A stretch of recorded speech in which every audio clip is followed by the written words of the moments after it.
March 14th. Thursday, March 12th, it's Dunkin' Donuts night. Friday, March 13th, it's Big Fox free t-shirt night. And Saturday, March 14th, free trading card set number 1 from Multimedia Service. That's Thursday, March 12th, Friday, March 13th, and Saturday, March 14th. Get your tickets early. Call 734-PA. Hello and welcome in. My name is John Clement alongside my good friend George Stockberger. And George, we are back here for some Enforcers hockey. We are. It's going to be an interesting situation tonight. We'll get into what's going on, but it's a big game. You're playing Watertown. The Enforcers have won 9 straight games. They've won 9 of their last 10 games at home. We've talked about how great of a run this team has been on basically since the calendar turned from 2019 into 2020.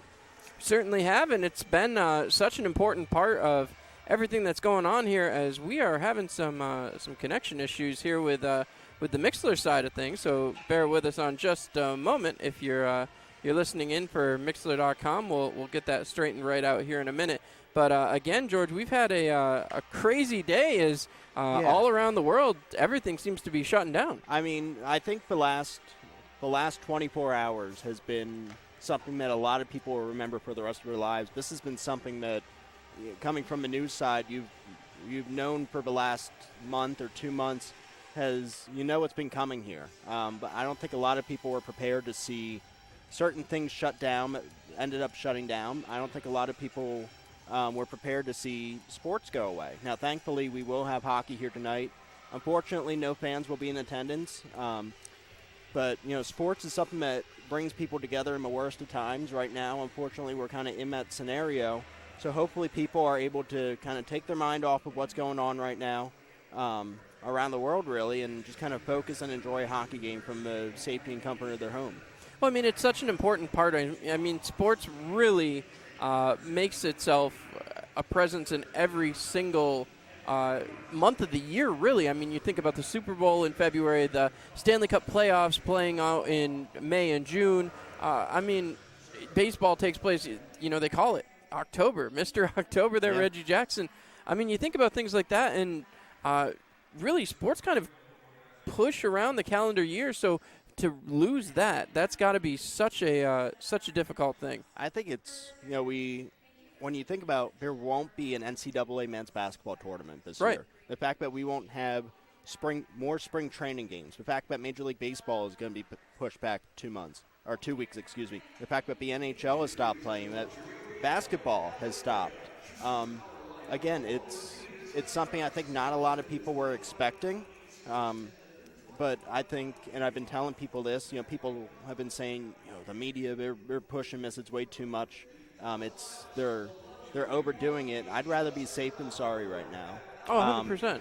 The fact that there aren't fans here tonight is disappointing for the fans, but I think it's in the best interest not just of them, not just the local community, but of everyone around the world right now. Yes, right now there are no cases of COVID-19 in Chemung County, Steuben County, or Schuyler County. Last I checked with him the last hour. There's one person who is quarantined in Chemung County right now for just precaution, does not have COVID-19. There are 4 people in Steuben County that are under voluntary quarantine. Mm-hmm. And as far as I know, there are no people quarantined in Schuyler County. And I believe the same can be said for Bradford, Pennsylvania, and Tioga, Pennsylvania. But that changes every minute, every hour, every day, in every community. So, again, I mean, you talk about that, George. Yeah, we're taking the most precautions just to end that. Right, and you talk about that. You talk about things changing every day, every minute, every hour. Yeah. But, I mean, really, I think about this. You went home yesterday, mm-hmm. and there was some conversation about maybe it's going to affect some things. The NBA shut down last night. Today, as you just said, the National Hockey League shut down. Major League Baseball pushed 30 days. The NCAA tournament, March Madness, is canceled. I mean, this is unbelievable turn of events here. And obviously, this is something that needs to be paid attention to, but also obviously is something that people are taking very seriously and are not going to mess around with and let impact everyday life. And I think to some effect it hasn't really settled in what is happening. But again, the fact that we are going to play a hockey game. The lights are on out there. They are? I don't know if they're on in our booth. Hint, hint. Nope. We don't have any lights. But at least here in Elmira, there will be hockey tonight. And we talked about the preparation. Both teams, they came out for their normal skates. All the lights are on. The big board's going. There's some staff who might be in the seats on the enforcer's side. But, again, no fans. And from the players' perspective, we were talking about you have to keep it as normal as possible for them. So I believe introductions are going to be fairly similar. The breaks, I would believe, are going to be similar. Everything's going to be the same for the players on the ice, except there won't be hundreds and thousands of people cheering for them. And that's the truth of it. I mean, you try to check and see, make sure that you're living a true game, because these points still count. Mm-hmm. The Enforcers are still in a playoff race, and they're trying to get things going. I mean, this is beyond important for the Elmira Enforcers right now. Absolutely. Again, we talked about how close the standings are. There's still time to go in this season right now. Again, the team has been on such a great run. Again, since the calendar has turned, of winning 15 of the last 16 games. They've only lost 4 times this year in 2020.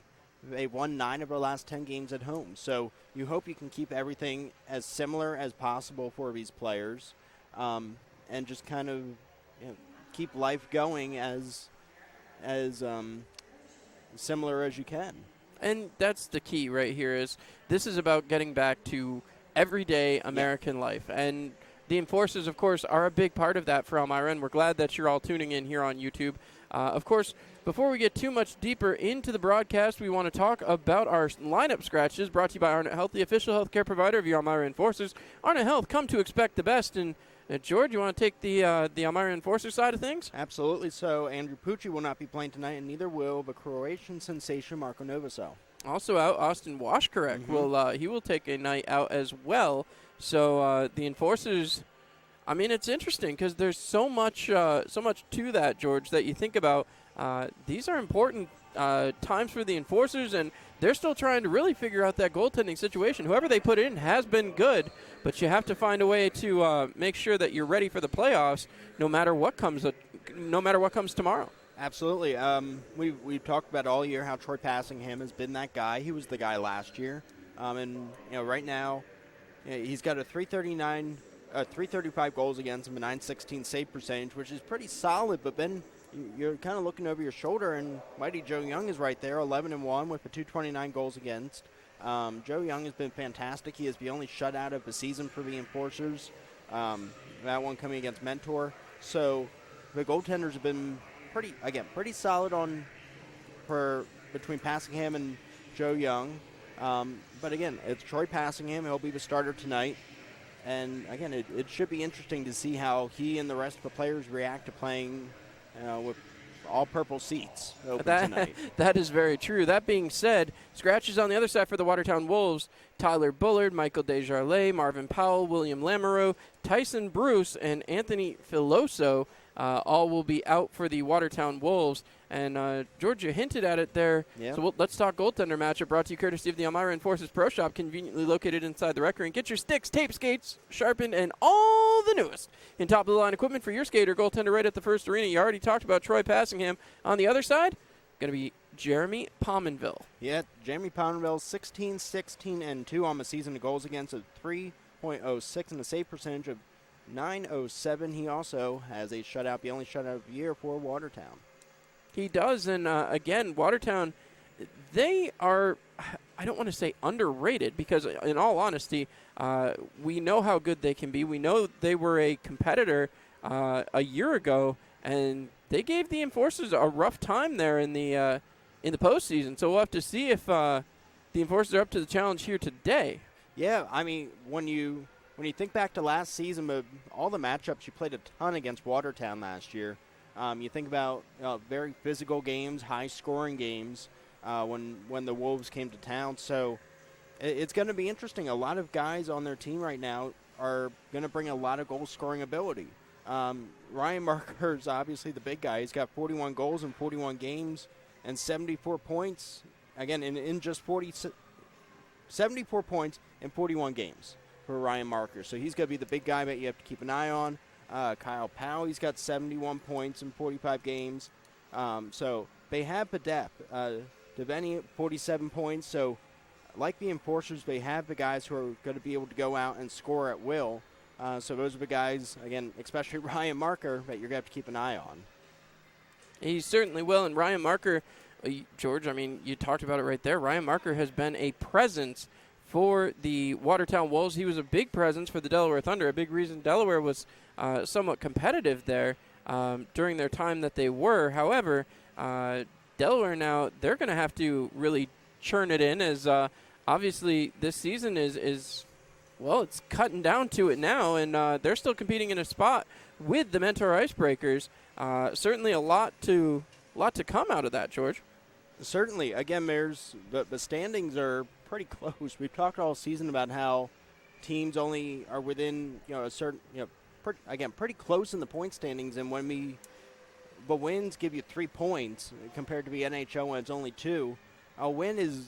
Just one win is pretty big in this league, and it can get you pretty close, whether you're fighting for that third spot or just trying to get into a playoff spot in general. One win is huge in this league. Oh, it certainly is, and when you think about the fact that Elmira has really done a job over the last 9 games now, they're looking to make their longest win streak of the season, which would be 10, and that's certainly no easy task, and they've really made it look easy, George. They have. Again, we've talked about the depth of scoring that they've had all year, and then you go out and you add different guys. You bring back Stepan Timofeyev. He's been a big lightning rod for his team since coming back. He's averaging more than 2 points a game since coming back to the Enforcers. And then you add guys like Mark Essery, who's got 27 points total in the year.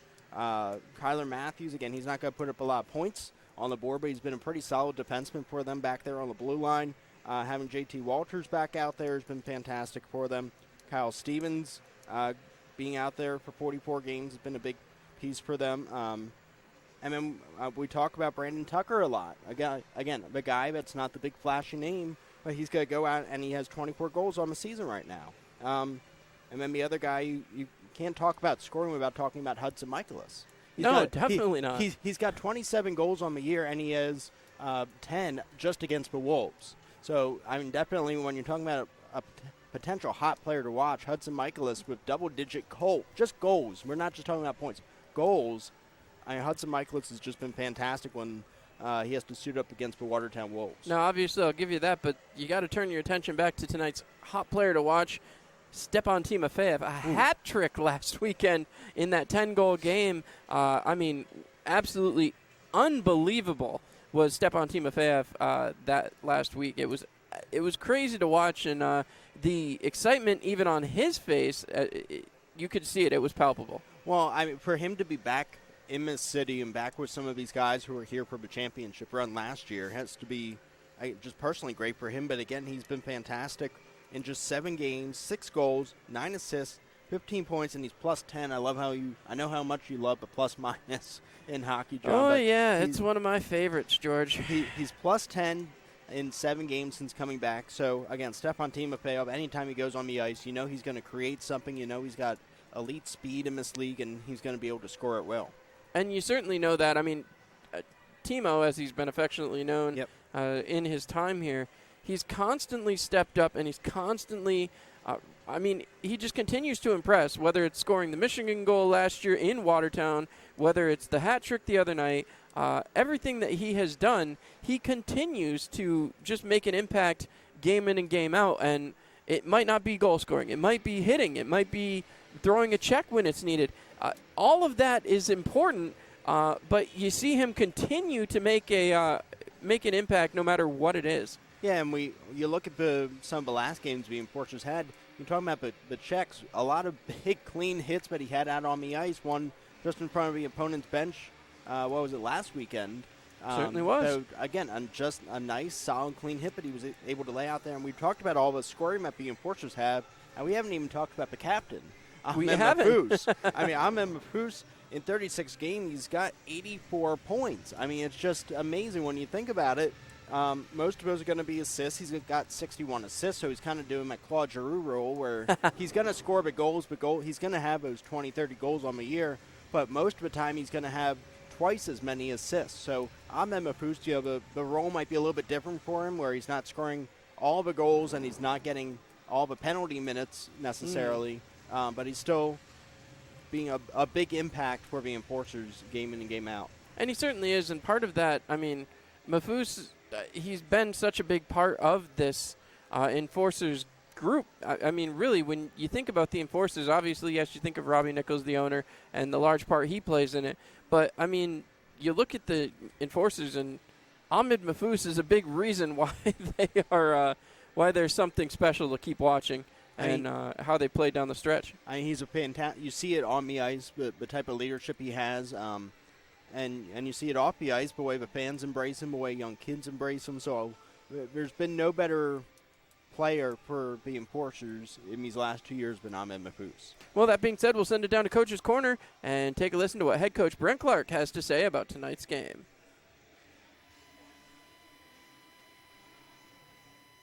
Obviously an odd game here in front of no fans. Obviously Elmira's been kind of a hotbed because of the fan interaction. How does this change the outlook on the game? Yeah, obviously we want to play in front of our fans, but with this ongoing virus, we got to do the precautionary stuff that we're told to do, and nothing we can do about it. It sucks that we're not going to have our fans out there in front of us cheering us on, and helps us, pumps us up for the game, but we're just going to have to play through it. Obviously, Watertown, a playoff competitor. They're a team that you could possibly see in the first round if the season continues as it is. What does this game mean to you guys, especially with everything else going on, just being able to get back to the regular source of hockey? We're treating it like a playoff game. We got a 4-4 with them coming up here, and to me, that's these are playoff mentality games, and we just got to set our sights. This is a team that we're likely going to play in the first round. So. As you continue, obviously, the power play was something that we talked about on the air a little bit last week. That seems to be rounding itself back out again. Is that more just guys getting more comfortable with each other, or have you changed the system a little bit and tried to make alterations? Well, we've changed a few things around and trying to get more puck moving and more pieces moving instead of standing staggered and stationary. So, I mean, it seems to be getting better and better, and that's our goal towards the end here. As we're talking about special teams, penalty kill has been a bright spot all season long. Obviously, nobody wants to take a penalty, but what do you contribute the success of the penalty kill to as of late? Just hard working, and we get in lanes, block shots, and we're not afraid to block shots. And we've had a lot of offensive ability on the penalty kill as well too. So. One last question before I let you go. Obviously, Stepan Timofeyev came in. He had a hat trick last game. He's kind of getting back to that scoring Timo that we're used to seeing from last year. What does a player like that add, and what does it do to your roster movement as far as you were concerned when you got him back? Yeah, no, it adds a lot of offensive punch for sure, and we're getting back to his line there. We got those guys back together, him, Steve-O, and Mafus, and they seem to be clicking. And the one guy filters down, and now we got 3 solid lines, and I'm happy with our squad right now moving into the playoffs. All right, well, I'll let you get back to it. We'll be back here on the Mixler.com pregame show. Thanks, Coach.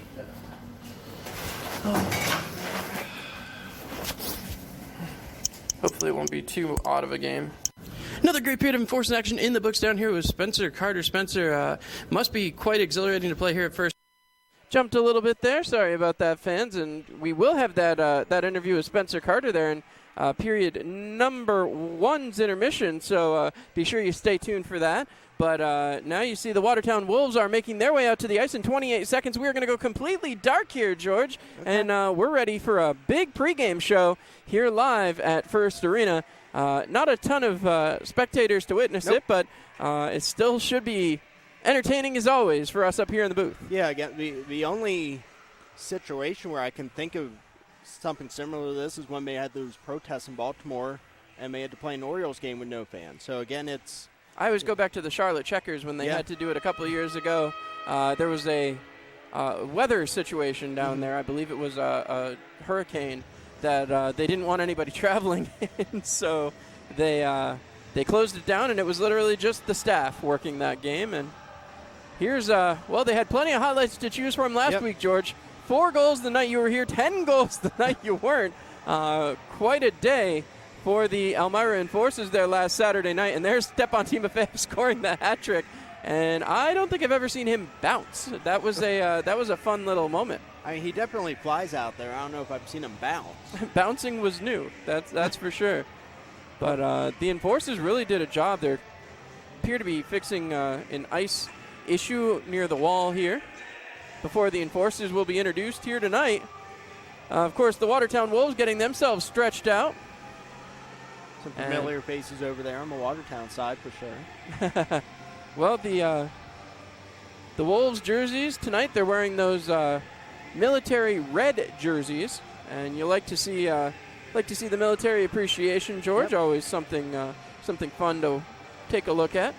The officiating crew is still 4 strong, so we'll say roughly with the coaching staffs, we may be above 60 people. Yeah, we're well below the 499 threshold that the governor set. Yep.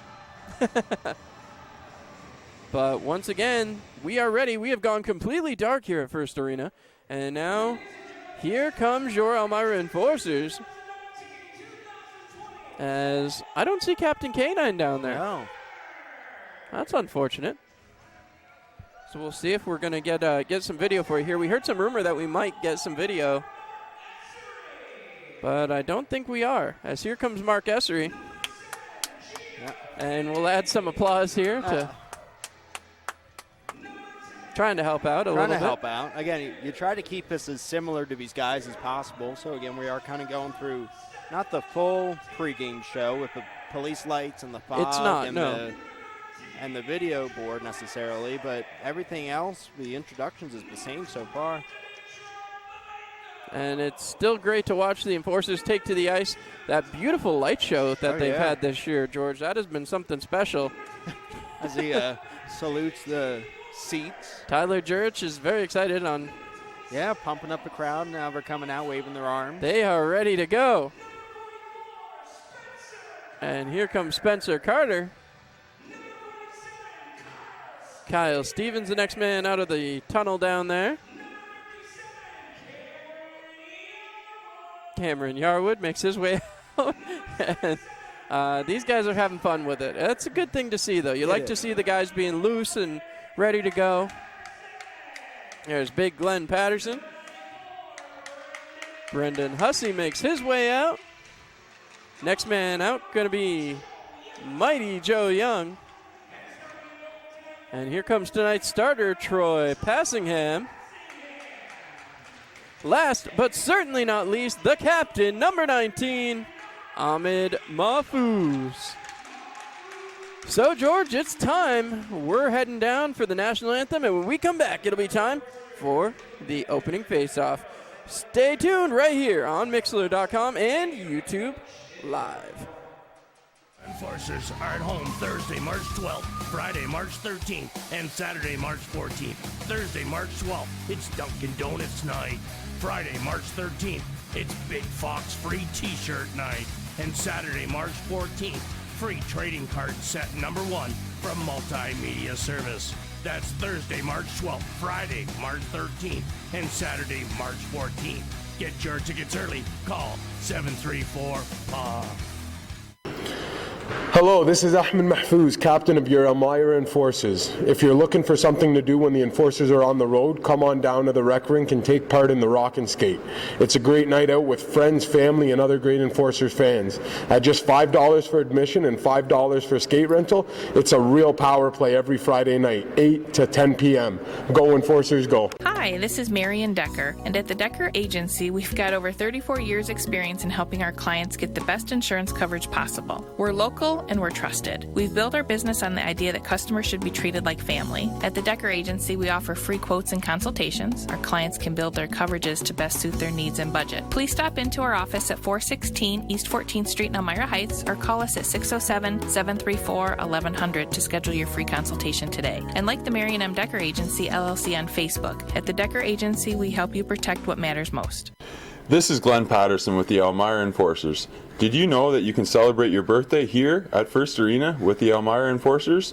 Birthdays should be a memorable event, and with the Enforcers, you'll never forget it. Call today for more details at 607-734-7825. Go Enforcers, go.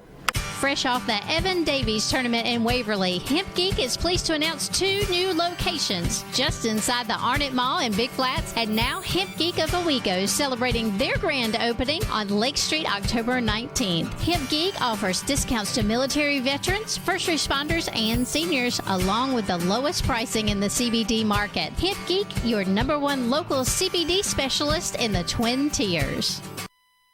All right, and welcome back. And George, we are ready for the opening puck drop. This is going to be brought to you by Rob Sweet, State Farm Agency on Market Street in downtown Corning, or you can visit them on the web where you can bundle home, auto, and life for a sweet hat trick at sweetrob.com. As we get set for opening phase. And Troy Passingham scratching up his crease down there to the right-hand side. Pominville down to the left. Pominville had a rough night against the Port Huron Prowlers a week ago. A little under a week ago at this point, but he definitely had his struggles, and now he's being asked to face possibly one of the most potent offenses in the FPHL. Again, there's no offense that's hotter. Not right now, as Tyler Jurich going to start things off against his former team. You know, he's going to be very interested to see if he can get off on the right foot. He's had a little bit of a drought here the last couple of games. He did score a power play goal on Thursday night, but Friday night was unable to get anything going, and he had a bunch more opportunities that we talked about, George. As the Enforcers lose the opening draw, Watertown will go back to get it. Port sends it back to Kyle Powell. Powell, harassed by Michaelis, sends back to Port. Port, looking around, sends back around the boards to Powell, and Powell will start the movement up ice. Powell along the sideboards, again harassed by Michaelis. Drop pass there to Derek Boudreau. Boudreau over the red line, moves it ahead, and across the sideboards, here comes the Wolves. Pressuring, it's Jamie Lucas with it, moving it back to Kyle Powell. Fires, kick save there by Passingham as Tyler Jurich will chase it down. Jurich picks it up, throws it across. He's looking for Brandon Tucker, who can't receive the pass. That puck will be moved back to center ice, where it's picked up by Michaelis. Right onto the stick of Jamie Lucas. Lucas turns, looking, throws out towards the front, deflected away, and back towards center ice. Picked up, and here comes the Enforcers' odd man rush. Tyler Jurich breaks in. He's got Tucker cutting to the front, tipped, and no, just wide. Back over for Patterson, throwing it towards the front. Poke checked along, and Brandon Tucker chases. Sends it back behind for Tyler Jurich. Jurich out towards the front, and Michaelis couldn't get the shot off. Cameron Yarwood dumps it down deep, and it's picked back off by Jamie Lucas and knocked back to center ice, where Yarwood picks it up, finding Hudson Michaelis. Michaelis, drop pass there for Tyler Jurich. Jurich cutting across, deflected in front just by the side of the net. As Michaelis picks it back up, goes back to Kyler Matthews at the point. Matthews fires, deflected in front, another attempt, kicked aside, as now the Wolves will get a chance to move it out. Right up to Dominic Bogziel. Bogziel throws it ahead, tipped in on Kyler Matthews, who knocked it to the side, but it's picked quickly back up, and Watertown will continue to move the puck. Zajac with it, sends back to the point. The Wolves controlling the zone, passed across. Kalpuzos looks towards the front, knocked away there by Timofeyev, but down deeper into the zone. Zajac fires it back behind the net for Kyler Matthews. Matthews takes a long look, firing it across. Kyle Stevens has it. He throws it ahead to Ahmed Mafous. Mafous into the zone, tried to drop for Timofeyev. Timofeyev sends behind the net for Mafous. Mafous out towards the front, fired in, and a save on Kyle Stevens point blank. That was a rough one, George. It was. The Enforcers, though, getting a couple good pressures early. It all kind of started on the defensive end with an excellent play by Gino Mini with a dive block, taking the puck away. The Enforcers a good opportunity on the 2-on-1 and continuing to put the pressure on the Wolves here. 18:08 to go in period number 1. Stevens will lose the draw. They'll be moved back along by Justin Coachman. Coachman drops back along again, playing it back behind the net. The Wolves taking a lot of time here as Kalpuzos looking around. He is calling for Desjardins. Desjardins passes it up. Kalpuzos now will start it out the other way. Kalpuzos harassed by Ahmed Mafous, flipped back to center ice for Kyle Stevens, kicks it along, and Timofeyev put it back in the zone, but it's immediately sent back out and into the Enforcer zone where Spencer Carter will go to play. Carter back behind to JT Walters, who's back from his 4-game suspension. Had to serve that before he could make his way back in the lineup. As now Liam Little out there battling for it, throwing the puck right back in as JT Walters goes to pick it up, and the Wolves go off for a change. Trying to flip it out of the zone was JT Walters. He couldn't get it out. Now drops for Kyle Stevens, who moves it to step on Timofeyev. Timofeyev ahead to Stevens. Stevens into the offensive zone. Cutting through right down the slot. Loses control, and it's turned back the other way by Jamie Lucas. Puck fed back behind the net. Sonstabo will go back to play. Sonstabo looking up towards marker. It's poked off his stick to Ahmed Mafous. Mafous trying to throw it out towards the front. That one's flipped way up in the air. Jamie Lucas trying to get there. He flips it back towards the blue line, picked off by Glenn Patterson, Sonstabo harassed by Mafus, and now it'll end up on the stick of Jamie Lucas along the far side boards. Breaking in is Ryan Marker. Cutting to the front, fire shot, and a save by Troy Passingham. Passingham gets his second shot of the game, and he manages to put the glove on it there. Yeah, an excellent save there by Troy Passingham. Again, we talked about what Marker can do, and he had a wicked shot there on Troy Passingham. As Brennan Hussey comes out, he's going to lose that draw, but it's flipped right out of the zone quickly. Kyle Powell moving it back along. Trying to move it up for Jamie Lucas. Lucas has been out here quite a bit for this first 3.5 minutes, George. He has. As now Gino Mini moves it up the boards. Firing it out, here comes Brennan Hussey off the pass from Andrew Harrison. Hussey passes across over to Dimitro Babenko. Babenko down low to Hussey.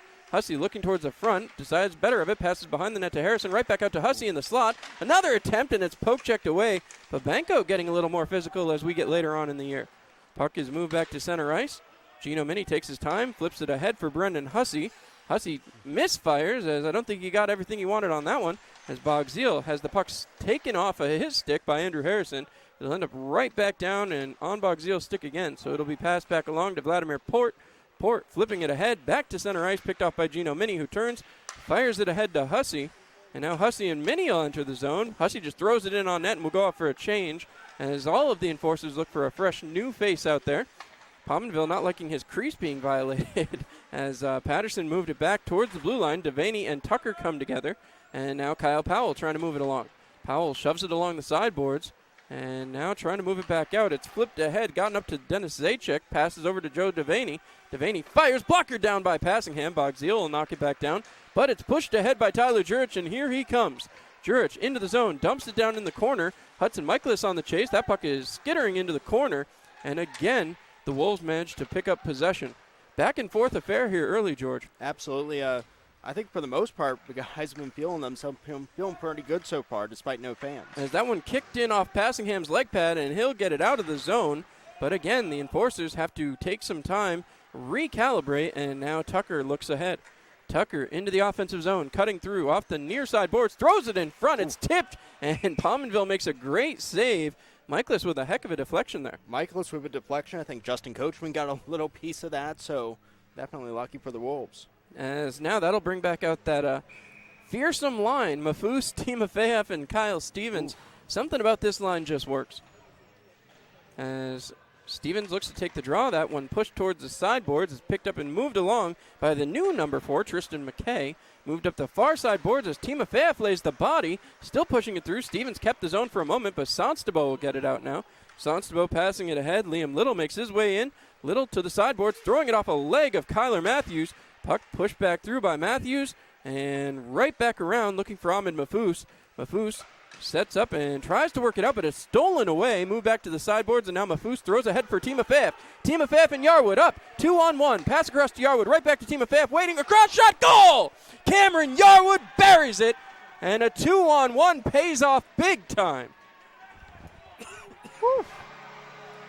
Now we get the go home.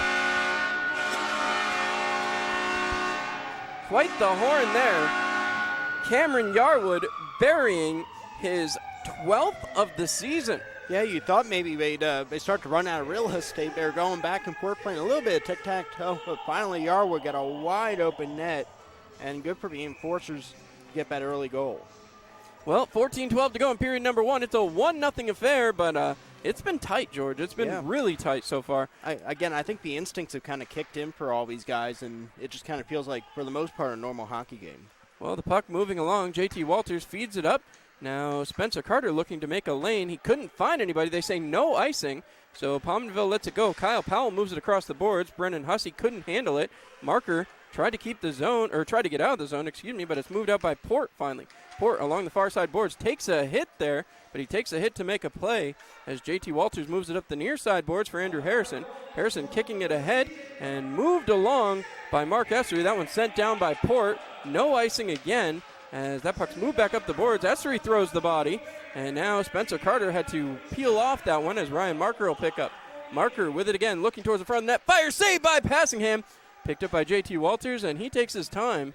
Kyle Powell was pinching, but not very convincingly there, George. No.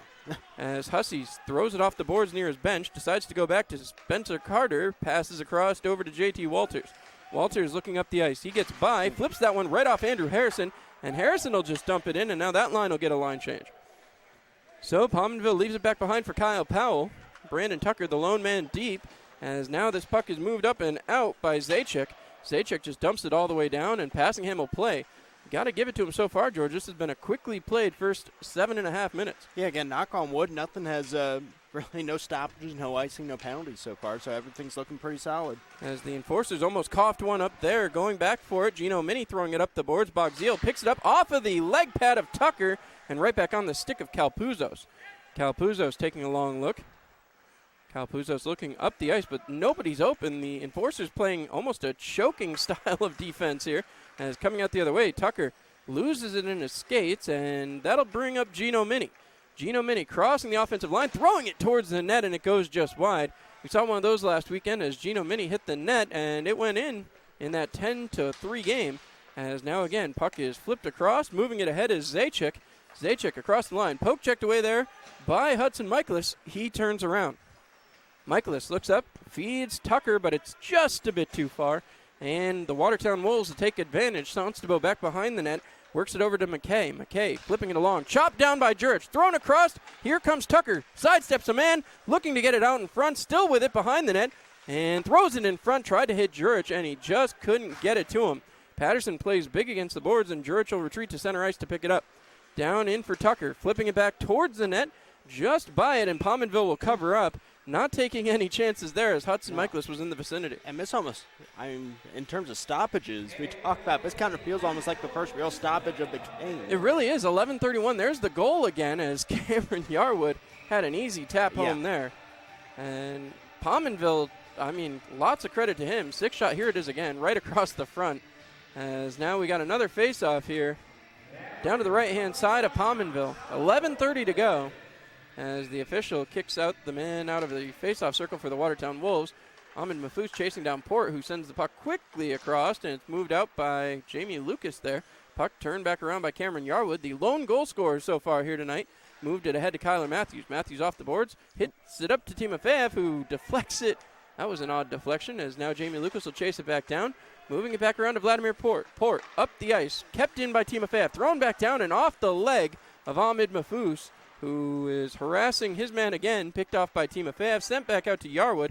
Yarwood, tight turn there right in front of his bench. He takes some time, finds Ahmed Mahfouz. Mahfouz with a turn, as the Enforcers playing some interesting style of hockey here. As out the other way, here comes Timofeyev. Timofeyev cutting towards the front, looking, waiting, throws it across, and Kyle Stevens has just turned off a little bit too early. Puck goes back behind the net as Timofeyev takes it again. Timofeyev up the near side board, sends down across for Kyler Matthews. Back behind the net for Mahfouz, trying to throw it in front. He was looking for Timofeyev, but it's picked off, and the Wolves get it out. Knocked back down quickly. Great play by JT Walters. Ahmed Mahfouz calling for it. Mahfouz drop pass there for Kyle Stevens. Stevens trying to get around Calpuzos, and he cannot, as that puck is sent to the boards.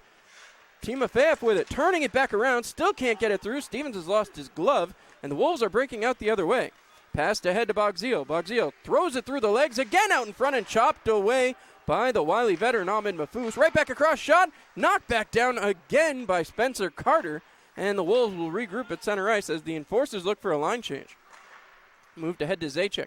Zajac has his pass picked off, and now Spencer Carter gets it out of the zone. Mahfouz heading for the bench. He is exhausted. As 9:47 to go, we're past the halfway point here at period number 1.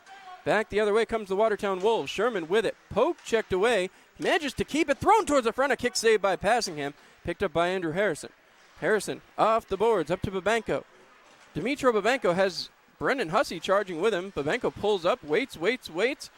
Turns around down low. Sends it back towards Spencer Carter. Carter looking across. Decides to fire. Goes just wide out the other side. Picked up by Harrison.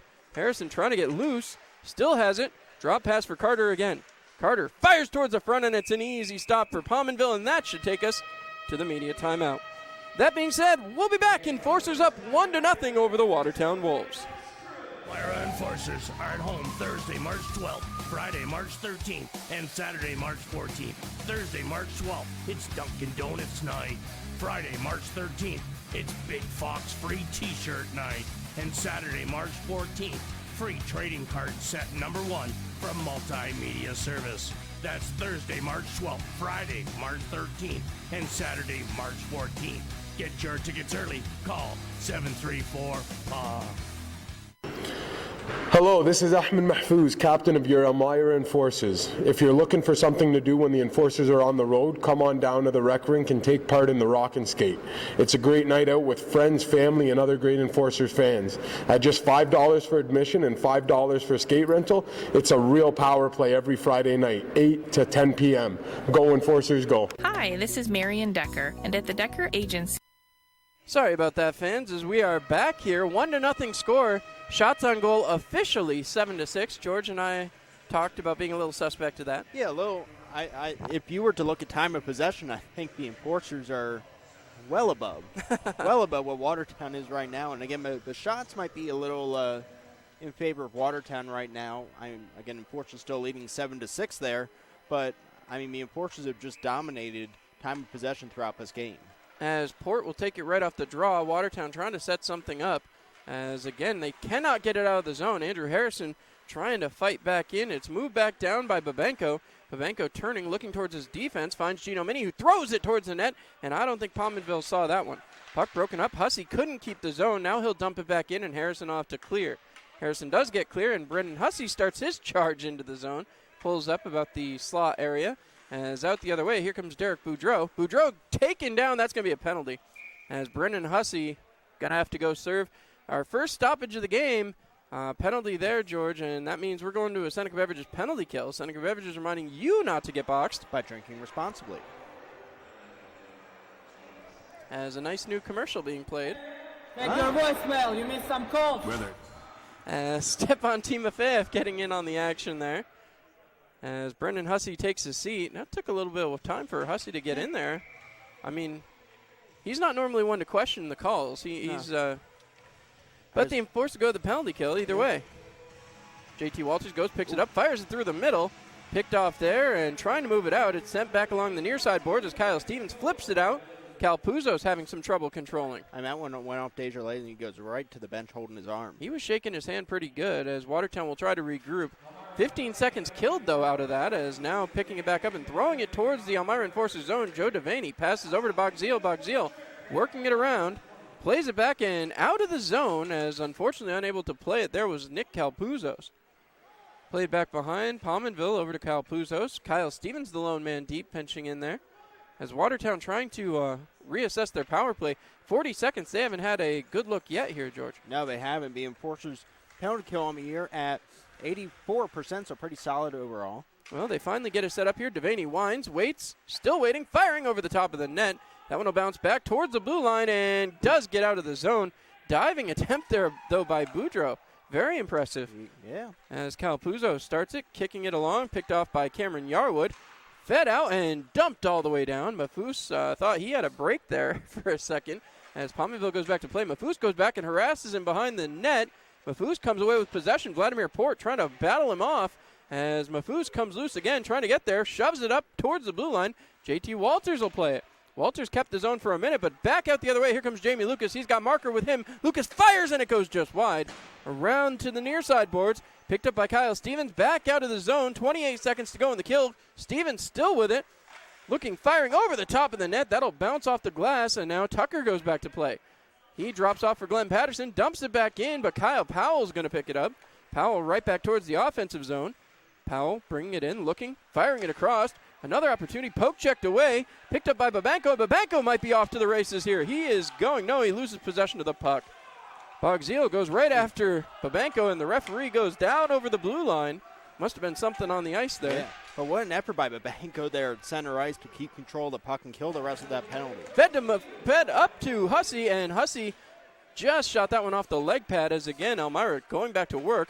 Fed off here. Patterson's got it. Back to 5-on-5 play. Hussey up and into the stands as that was in the neutral zone. Somebody's going to get a free puck here. Someone will. I think it's going to be a cameraman. As puck was thrown into the stands there by Brendan Hussey, but luckily not in his defensive zone, so no penalty on that one there, George. Nope. Penalty kill remains 1-for-1 here tonight, as now the Hudson Michaelis line comes out. Puck won back by Watertown again, as that's been kind of a weird situation as of late. The Enforcers have not had that success in the faceoff circle, as Gino Mini throws it across. Puck fed back down low. Gino Mini on the chase. Bogzil trying to get there, but he's pushed off by Mini. Played up by Patterson up to Essery. Essery throws it back to center ice, and Sonstabo will go back to play. Under 6 minutes to go in period number 1. Still a 1-0 lead for your Elmira Enforcers. Sonstabo throws it up. Essery was able to tip it. Devaney moved it along, but Essery again coming back for it. He and Sonstabo run into each other. Knocked off by Michaelis. Back to Essery. Working it into the zone. Essery cutting through, firing it down in the corner. Puck is played down low. Essery trying to fire it over for Jurich. Couldn't quite get there as Patterson goes back to play. Patterson moving it ahead, finds Tyler Jurich. Jurich can't keep the zone, right back out to center ice. Back in for Michaelis. Michaelis looking towards Jurich. Puck bounces around back behind Jurich with it right out to the front for Michaelis. Michaelis in the slot, dipsy-doodling around, trying to get a lane, fires it over the top of the net. Back out to Glenn Patterson. Patterson taking his time, dumps it down low for Tyler Jurich. Jurich has it behind the net again. Jurich towards the front, and Pominville going to jump on top of that one. 5:05 to go. It's a 1-0 Enforcers lead. Woo. And again, the game is just flowing right now. We're only about 30 minutes in. We only got 5 minutes left here. That's unbelievable, George. Yeah. It's been a quick-moving game here tonight. And I think a lot, Enforcers, again, they came out attacking early. I think since they got that goal, they kind of taken their foot off the gas a little bit. Definitely controlling the puck a little bit more than I think they usually would in a normal game. Back to Yarwood. And a goal! Cameron Yarwood! I can't believe that one. Pominville goes down. Yarwood gets his second of the game. That's number 13 on the year. And Cameron Yarwood having himself a night. He's been having himself really a month the last couple of weeks. I mean, he had the hat trick as he gets his one-on-one celebration down on the bench. Again, Yarwood has just been hot. He's been one of the hottest scorers for the Enforcers of late. And what a laser that was. I don't think anyone saw that one until the water bottle exploded. Well, I agree with you there. Here comes the replay. Right off the faceoff, he just fires over Pominville's head. I'm sure you're right on that one, George, as this faceoff won yet again by Watertown. Played back behind. Calpuzos will pick up. Calpuzos moves it ahead to Boudreau. Firing it along. Lucas picks it up, shoved towards the sideboards, and dumped back in by Jamie Lucas. Lucas trying to battle that one off. That one plays off. It's deflected, and the Enforcers get away with one there, as that was that had potential to be a delay of game. Just a little bit. The guys on the bench enjoying it. There's a whole empty arena, but you shot the puck into where there's 15 guys sitting. As the Enforcers do win that draw, Kyle Stevens won it up back. It's moved around, and Stepan Timofeyev picks it off, sends up for Kyle Stevens. Stevens and Mafus into the zone. Mafus back across. Timofeyev with it, fires, goal! Stepan Timofeyev! That's his 7th of the year. And, well, it's Timo time. It absolutely is. We're talking about finding Timo, and he found him there with a beautiful pass, and Timo just took his time, a little patient, move in front, and just buried another one top shell. Here it comes on the replay. Right over the top and over the shoulder. Stepan Timofeyev. Here it comes again. Beauty right over the shoulder of Pominville. And one more time for good measure. Yep. Over the shoulder. Much easier to get the replay when you're not shooting the ground as much. Well, there you go. As the Enforcers win it again, here comes Dimitro Babenko. Babenko with it, looking towards the front. He turns, throws it back behind to J.T. Walters. Walters off the boards again. It rumbles around, and now Hussey was on the chase. But Watertown's going to get there instead. Bogzil picks it off, throws it down. Andrew Harrison's going to pick it off. Harrison towards the front. He has that one taken away. Babenko's down there battling, and it's thrown out by Watertown anyway, as Joe Devaney makes his way out. 4:08 left to go in period number 1. Fire save by Passingham. I don't think Troy Passingham, I don't think he's been tested for like the last 5-6 minutes, maybe more. I mean, if he were a pole down there, he'd be growing a pretty good weed out there. I mean, I don't know. That's where I went, George. I'm about to say, I think he's only faced one shot since the media timeout. I would agree with you there. It's not been a test of strength for Troy Passingham as the Enforcers pick it off again. Babenko moves it ahead. He's on the chase, trying to get around Port, and Port will get there to play the puck up the far side boards. Picked off there by Bogzil, sent off the boards, and left there for Zajac. Picked off by Brendan Hussey, moved ahead, and Andrew Harrison on the chase. Harrison's got it. Tucker across, and a shot and a save by Pominville. So 3:41 to go, 3-0, and there we go, finding Timo as, well, we like to have fun here at First We Arena, do. George. We have fun even when there's no one here to watch. Yeah, well, there's a nice couple of people right across from us. I think one of them is the team doctor. The other one, Action Rick, on the Zamboni normally. As that puck moved back across, and Watertown wins another draw. Tristan McKay trying to move it along. Moved ahead by Desjardins. Glad to see he's back in the action here. As Liam Little getting tied up with Brendan Tucker. Puck is moved back along the boards, right back towards Tucker, picked off by Gino Mini, thrown ahead, and Hudson Michaelis going to turn back the other way. Michaelis towards the front of the net, drop pass there, he loses it, and I guess he tripped up over his own stick there down low. As that puck will be flipped back in, going back to play is Troy Passingham. He leaves it for Glenn Patterson. Patterson taking his time. He's got Desjardins right on him. And again, glad to see Desjardins not having any issues with that hand. As the puck is dumped back in by Tucker, and he has been harassed here quite a bit tonight. Sherman and Michaelis getting into a little bit of a pushing match there. As the Watertown Wolves will step back up the other way. Here comes Derek Boudreau. Boudreau cutting through. He breaks in, shot save by Passingham, picked off now, and here comes Timofeyev. Timofeyev has 3 defenders in front of him, still going to take it himself. As Timofeyev, I tell you what, he is a wizard with the puck.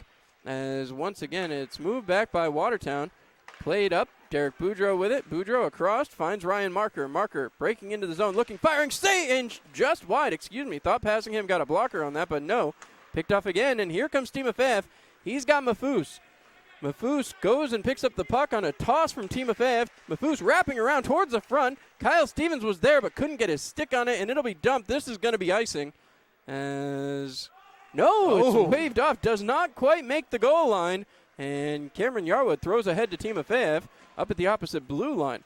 Along the near side boards, Timofeyev throws it in. Here comes Kyler Matthews. Kyler Matthews fires, and it's got just wide. As the Wolves netminder Pominville might have gotten lucky there.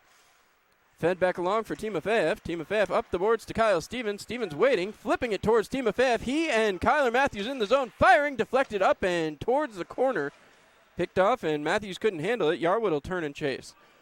Yarwood with it.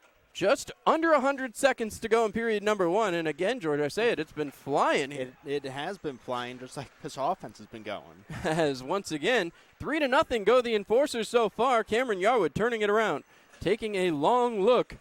He drops the pass back off to Kyler Matthews. Matthews back behind his net, and the Enforcers not looking in any rush to get back up the ice. As Mafous now sends it up for Timofeyev. Timofeyev couldn't control it, and Kyle Powell shoves it back out the other way. Here comes the Wolves. Joe Devaney winds, fakes a shot, comes around right back behind the net, and is taken away by Mafous. Thrown ahead to Timofeyev. Under a minute to go. Here comes Timofeyev. Drop pass there. He was looking for Kyle Stevens, but Stevens just overskated it. Knocked back down by Andrew Harrison. Trying to throw it back through the legs of Calpuzos. He'll take his time. Calpuzos looking. Still 45 seconds to go in the period. That's a ton of time. As it's moved across, Jamie Lucas dumping it down low. Sherman with it now. Sherman looking out towards the front, and it bounces past his man all the way down as Pominville goes back to play. The Enforcers make another line change. 30 seconds left to go in period number 1. It's a 3-0 lead, and that seems pretty commanding at this point, George. Absolutely. I mean, it's been all Enforcers. I think they've led in this first period probably, or in time of possession at least, probably about 15 minutes so far. As that one's deflected towards Passingham, and he will cover up with 14.8 seconds to go. I think that one ended up in JT Walters' equipment for a second before it dropped in front of Passingham. So with 14.8 to go, we want to remind you the All-Star Bucky Dent makes his way down for the Hot Stove Dinner this year. Great way to kick off the Pioneer season. That's coming up April 23rd. That puck won back. JT Walters wraps it around to the far side boards. Chipped ahead by Andrew Harrison. On the race for it, Mark Essery trying to get there, but no, it's turned back the other side. Played out here for Jamie Lucas with 3 seconds to go. 2-1. Lucas still with it. Fires over the top of the net, and that will do it for period number 1. Oof. Well, I think we have the quickest period in FPHL history at 38 minutes since puck drop. I think you might be right, George. Well, a heck of a first period. 3 goals, 2 from Cameron Yarwood, 1 from Stepan Timofeyev, and the Enforcers go to the intermission, and, they've got a lot to be happy about. I'm kind of curious what Brent Clark may have to say to him. I mean, right now it's just keep doing what we're doing. I mean, they came out fast. They came out with that early goal there in the first 5 minutes, and then it did feel like they kind of took their foot off the gas for a couple minutes, and they played very defensively, very conservatively. And then they got that big goal from Yarwood, that big shot at the point that I don't think anyone was expecting was going to go in. And then Timo with a beautiful goal right out in front with some sick tag goals. And, again, you go into the first break up by 3. You got to be feeling good right now. You definitely do. Well, that being said, we'll step aside. We'll be back here on the Mixler.com Intermission Report. Enforcers are at home Thursday, March 12th, Friday, March 13th, and Saturday, March 14th. Thursday, March 12th, it's Dunkin' Donuts night. Friday, March 13th, it's Big Fox free t-shirt night. And Saturday, March 14th, free trading card set number 1 from Multimedia Service. That's Thursday, March 12th, Friday, March 13th, and Saturday, March 14th. Get your tickets early. Call 734-PA. Hello, this is Ahmed Mahfouz, captain of your Elmira Enforcers. If you're looking for something to do when the Enforcers are on the road, come on down to the rec rink and take part in the Rock and Skate. It's a great night out with friends, family, and other great Enforcers fans. At just $5 for admission and $5 for skate rental, it's a real power play every Friday night, 8 to 10 p.m. Go Enforcers, go. Hi, this is Marion Decker, and at the Decker Agency, we've got over 34 years experience in helping our clients get the best insurance coverage possible. We're local and we're trusted. We've built our business on the idea that customers should be treated like family. At the Decker Agency, we offer free quotes and consultations. Our clients can build their coverages to best suit their needs and budget. Please stop into our office at 416 East 14th Street in Elmira Heights or call us at 607-734-1100 to schedule your free consultation today. And like the Marion M. Decker Agency LLC on Facebook, at the Decker Agency, we help you protect what matters most. Another great period of enforcement action in the books down here with Spencer Carter. Spencer, must be quite exhilarating to play here at First Arena after your college experience. What's that been like? Oh, it's been great. Really a little bit different from the domes to here. People got a little bit more engaged. Not as much of kind of just sit back. So I like it so far. Kind of an odd experience tonight, obviously, a game with no fans. But what are you guys saying in the room? How are you guys getting ready for this experience? It's obviously so unique. Same as every game, Came here to win. That's it. Obviously, this is a playoff team you're playing against here tonight. Watertown, somebody you could see in the first round of the playoffs. How much of that goes into the thought process, or is it just about sticking to your guys' game? Sticking to our game, and then we're going to take it to them as much as we can, kind of learn from it before the playoffs, and then that'll be it. We'll take it into the playoffs. So that's it. Obviously, the goal is the championship or bust. Obviously, Elmira went there last year. You got to see that as a fan last year. What's that like to be a part of this season? Definitely cool to be a part of. Got to watch a couple of guys from the team last year come and play for the Enforcers, and they liked it, so definitely translates a little bit better, so it'll be fun. Talking about translate, what was the decision process into coming here? How did that all break down for you to be a part of the Enforcers here? I didn't originally think that I wanted to play, but came to a game Thursday night, wanted to play, texted the coach, and then we ended up playing that next night. So. Your first night was kind of a big night, a goal, an assist, quite the night, quite the start off, and obviously we've heard the chants in the crowd. What's that been like for you? A little bit different. I kind of not listen to it as much as I can. I don't want it to get to my head, but it's just another hockey game for me, Well, having those teammates in the stands, does that do anything for you as far as like just confidence building? Because obviously you got off to a very strong start here. Yeah, I was definitely confident. Guys helped me out a lot, pumping my tires, telling me that I should play more, and it's really been helpful for me. So, obviously, this team has a large veteran presence. How much of that does that play into effect with obviously getting started and getting your professional career started? It helps a lot. They're really helpful down the line, get me intertwined with the rest of the guys on the team, and get me into a rhythm that I can play with. So. All right, well, I'll let you get back to it. Thanks so much to Spencer Carter for joining me. We'll be back here on the Mixler.com Intermission Report. This is Glenn Patterson with the Elmira Enforcers. Did you know that you can celebrate your birthday here at First Arena with the Elmira Enforcers? Birthdays should be a memorable event, and with the Enforcers, you'll never forget it. Call today for more details at 607-734-7825. Go Enforcers, go. All right, well, with that, the first period, we got to summarize it up here, George. Quite a period for Cameron Yarwood and Stepan Timofeyev. I mean, really, recap, 2 goals for Cameron Yarwood and then a goal for Stepan Timofeyev, but one from Yarwood, one of the hardest shots you'll see in this league. Oh, unbelievable. It was a beautiful shot from the point. Timofeyev, a beautiful move in front of the net to get that third goal. So right now going into the second up 3-0 Again, I think the shots are a little skewed. A little skewed. Right now we have the Enforcers leading in shots 11-10, but it feels like we're leading like 20-10. Oh, it does, I mean, yeah. They completely controlled the puck that entire period. They came out hard. They kind of slowed down for a little bit, but then they came back and they got those 2 goals, and everything's looking good right now. It certainly is, and the Enforcers have continued to push the pace of play. They've continued to control that pace of play, like you just said. And perhaps the most impressive thing for the Enforcers is the ability to really limit any damage out of the neutral zone. I mean, they've just clogged it up, and they're not playing. You think about the usual 1-3-1. You think about, 4 guys across the red line. They're not playing that. They're just able, with one guy, to kind of step up and put a stop to anything. I mean, Dmitry Babenko, especially at the end of that power play that Watertown had, he was fantastic. Right at center ice, completely clocking it up, like you said, and controlling the puck. And Ahmed Mafous, he did a great job behind the net on that one sequence. So, again, everything we've said, how many times have we said this year, everything going the Enforcers' way. And that's a great thing down the stretch, obviously, as the Enforcers look for win number 10 in a row. First off, that has never happened in the Enforcers' history. Second off, this would be a season high as well, as they won 28 games last year. This would be win number 29. And, I mean, the Enforcers are doing everything the way that you want them to do it heading into a playoff time of year. Absolutely. Again, we talked about so far 9 straight wins, winning 15 of the last 16. They've only lost 4 games in 2020. They've won 9 of the last 10 home games. Mm-hmm. So if they're able to capture a win here tonight, move up in the standings again by 3 points because no one else is playing tonight, and to do it in these conditions would just be fantastic. And you think about that, too. Obviously, we're going to have an update for you here in, the clock went away. Clicking clock went away. All right. Very, very shortly, Robbie Nichols is going to join me up here in the booth, and he's going to give us the latest and greatest update. But, this is a very tenuous time. Yep. And as the Enforcers are trying to make a push and say, hey, we want that Commissioner's Cup, not a bad way to do it here. No. I mean, again, they couldn't have played any better there in that period. Take out the circumstances. They played like that with a packed house. Oh, yeah. Then we'd be saying the exact same thing. Yep. But again, the two Yarwood goals were fantastic. The Timofeyev goal was beautiful.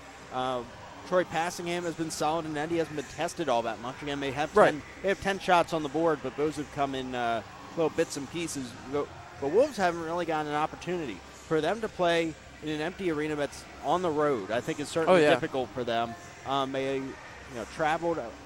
Lucky for them, travel isn't as far. It's not like you're coming from Battle Creek or you're coming from anywhere else. So the travel wasn't as tough for them. But I think maybe they got caught up in the moment of not having the normal situation is, we normally have in a hockey game. Well, that can definitely take away from it. I mean, you have to feel like, especially when these two teams get together, this in-state rivalry has really been a huge factor, as you've seen a lot of interest and intrigue in this rivalry matchup. And honestly, it's fun for people in New York State to go, hey, that's my team.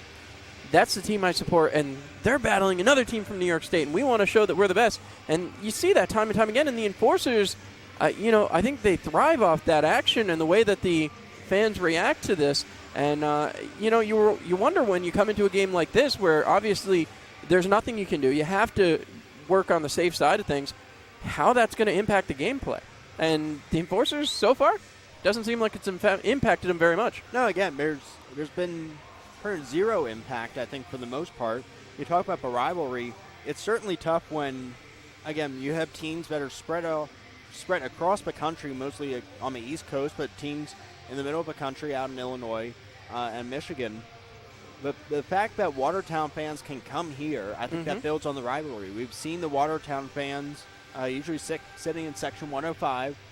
So Watertown has been able to travel. I think that's definitely helped in the rivalry. It definitely has, and we're going to invite Robbie Nichols into the broadcast booth in just a second, as Robbie's going to step on in, and George will step out for just a second. Step out. As well, we've got new information, obviously, and Robbie will be stepping right in here to take a moment out of his day, and of course, always appreciate when Robbie gets a chance to stop up. Robbie, thanks so much for joining me. No problem. Thank you for having me. Well, of course, great first period of action there as the Enforcers come away with a 3-0 lead out of the first period. That's got to feel good, especially in front of an empty house here in First Arena. Well, it never feels good in front of an empty house. We miss all our great loyal fans, and we'll get into that in a second. But, great period of hockey by the guys. They're playing well. I believe they're going for a franchise record 10 in a row tonight, and couple of franchise records. Yeah, we really want to get that 10 win in a row. That's big, and the guys are playing great hockey right now. Well, 10 in a row is a big one, but last year they achieved 28 victories. This would be win number 29 if they're able to take it too. So a couple of big keys to victory here, but Troy Passingham has been tested here and there, but the Enforcers have really played down the other end of the ice. So from a coaching standpoint and owner standpoint, you got to be pretty happy about that. Oh, the guys are playing well, taking care of their chances. Timo, some great plays there to Yarwood. Great shot from the point there from Yarzy. And the guys are playing extremely well. And, we need to keep it going. We definitely do. And I want to get into this now. I was hoping to get this camera over here. But, again, a lot of big events happening today. The NHL canceled. The NBA canceled last night. A lot of different events canceled. WrestleMania, for example, as we just had WWE here. Now the FPHL is done some more talking. I know you were on a phone call right before the start of this game. What was the result of that? I've been on 3 conference calls today with the governors of the league, and the governor's first concern is the safety of our fans and safety of our players. And I'm not a medical expert, and I'm not going to pretend to be one. I've talked to Chemung County Department of Health twice. Pete and John have done an amazing job over there of keeping me, teaching me some of what's going on. And so I'm going to explain it a little bit. Best I know is some places 14 people will get it, then 140, then 1,400, then 14,000. This thing spreads like a bomb. And the best way of doing it is by having empty buildings. You know, everybody says, oh, they're over panicking, they're doing this. They're telling me this is the best way to prevent it. That's why, people don't understand the money that's at stake. Mm-hmm. And no amount of money is worth one of our fans losing their life. Mm-hmm. Now go to the NHL. Mm-hmm. Columbus had Pittsburgh Penguins coming in with Sidney Crosby, a sold-out 20,000 seat. You're probably talking a $10 million game. Oh, for sure. And they canceled it for the well-being of their fans and their players. So it's about the players and the health, and that's why we canceled it. And I hate it to cancel it because we got a great crowd here tonight. And the next 2 nights, Friday we're almost sold out, Saturday we're almost sold out. And I was so excited, looking forward to this weekend. Well, now you said you were on conference calls all day. So what is the projection now for the rest of the season? Well, it's not good, John. The league has decided after tonight, this is the last hockey game we'll see here. We're going to go on a hiatus. We're going to go on suspension for approximately 2 weeks, and we're going to see where everything sits after that. If it's about approximately 2 weeks or a little longer, we may head right into playoffs. And, that's why every game's important for us. And, as an ownership, we have 8 home games remaining. We back-end it. That's where we usually try to recoup some money is ticket sales and food and beverage, and it's just not going to happen if we're not playing.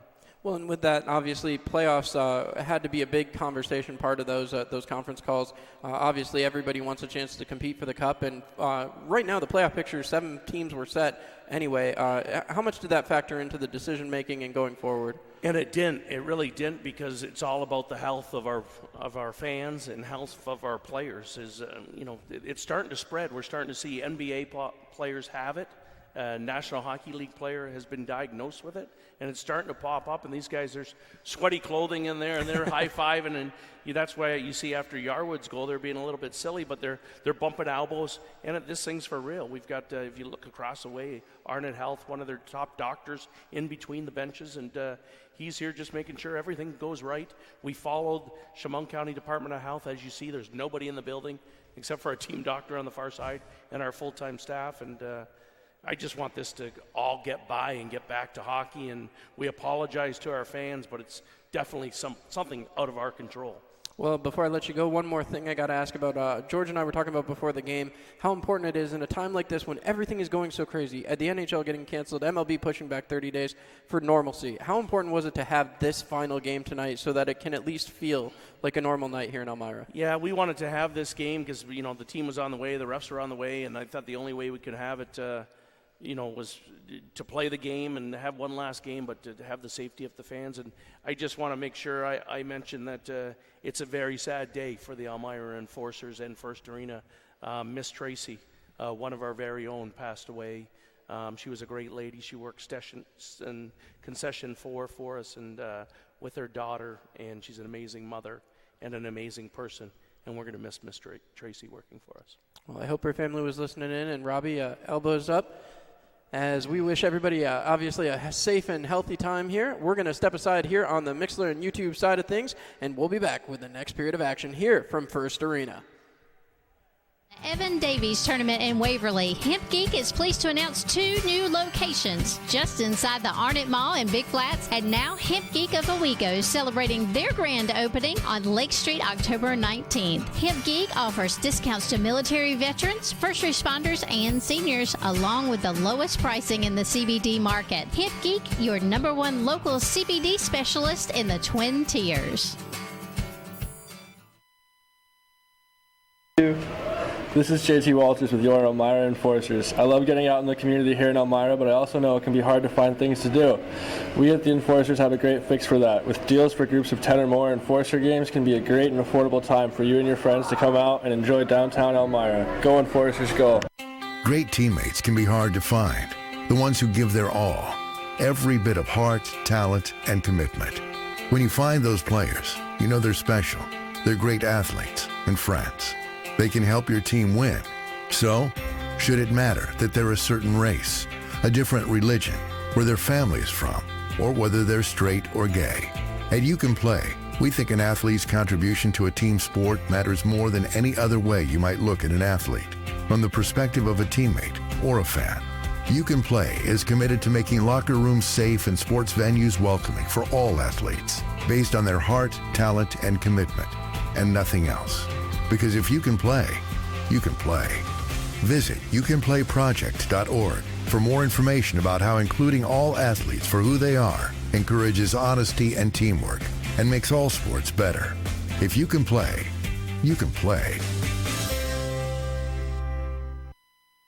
All right, well, that was a very impactful intermission there, George. Yeah.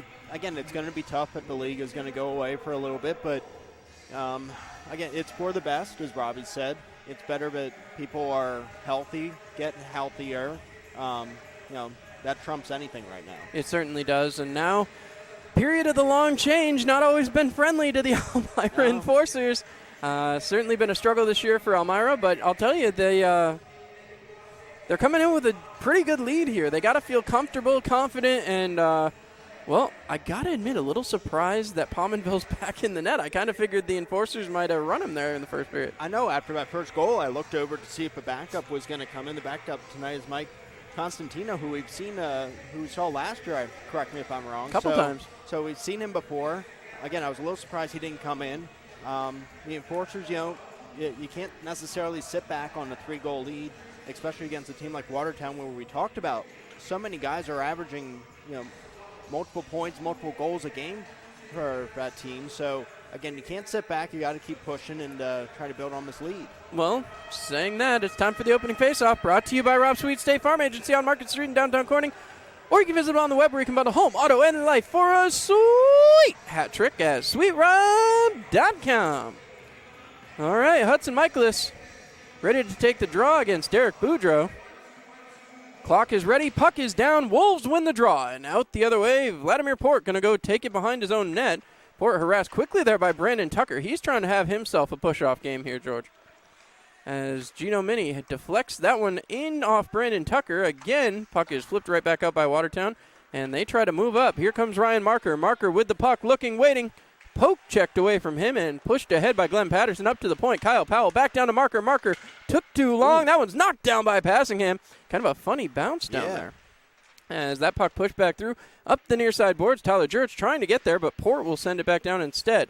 Pushed ahead by Gino Mini up to Tyler Jurich. Jurich waits, flips it ahead, and Tucker's got it. Looking across, he's got Michaelis, flips it over towards him. Michaelis with a poke check, and he couldn't put it behind Palmanville. We talk about how great Michaelis has been against Watertown this year. He's got at least 10 goals so far coming into this game. yes, they played Watertown more than any other team. They but have. The fact that you have 10 goals against one team in the way the schedule is breaking out is just incredible. As the Enforcers have an offensive zone faceoff up to the left-hand side of Pominville.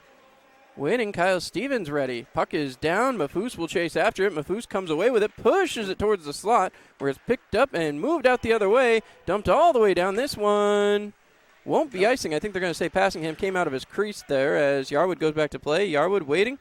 Still looking ahead. He's on hat-trick watch here, George. Yeah, absolutely. Amazing to say that already here in a second. As that one pushed back through by Coachman. Moved back along. Here comes Bogzeal into the zone. Drop pass for Devaney. Devaney fires, and it's over the top of the net. Bounces out, and unable to handle it was Calpuzos. Nick Calpuzos back to his own blue line. He takes a long look, passes across to Coachman. Coachman takes it back behind. Drop pass there for Calpuzos. Flips it ahead, and the puck drops down right in front of Yarwood. It's picked off and moved along, though. Thrown in by Zajac and kicked right back out by Passingham. Mafus with it. He's taking his time.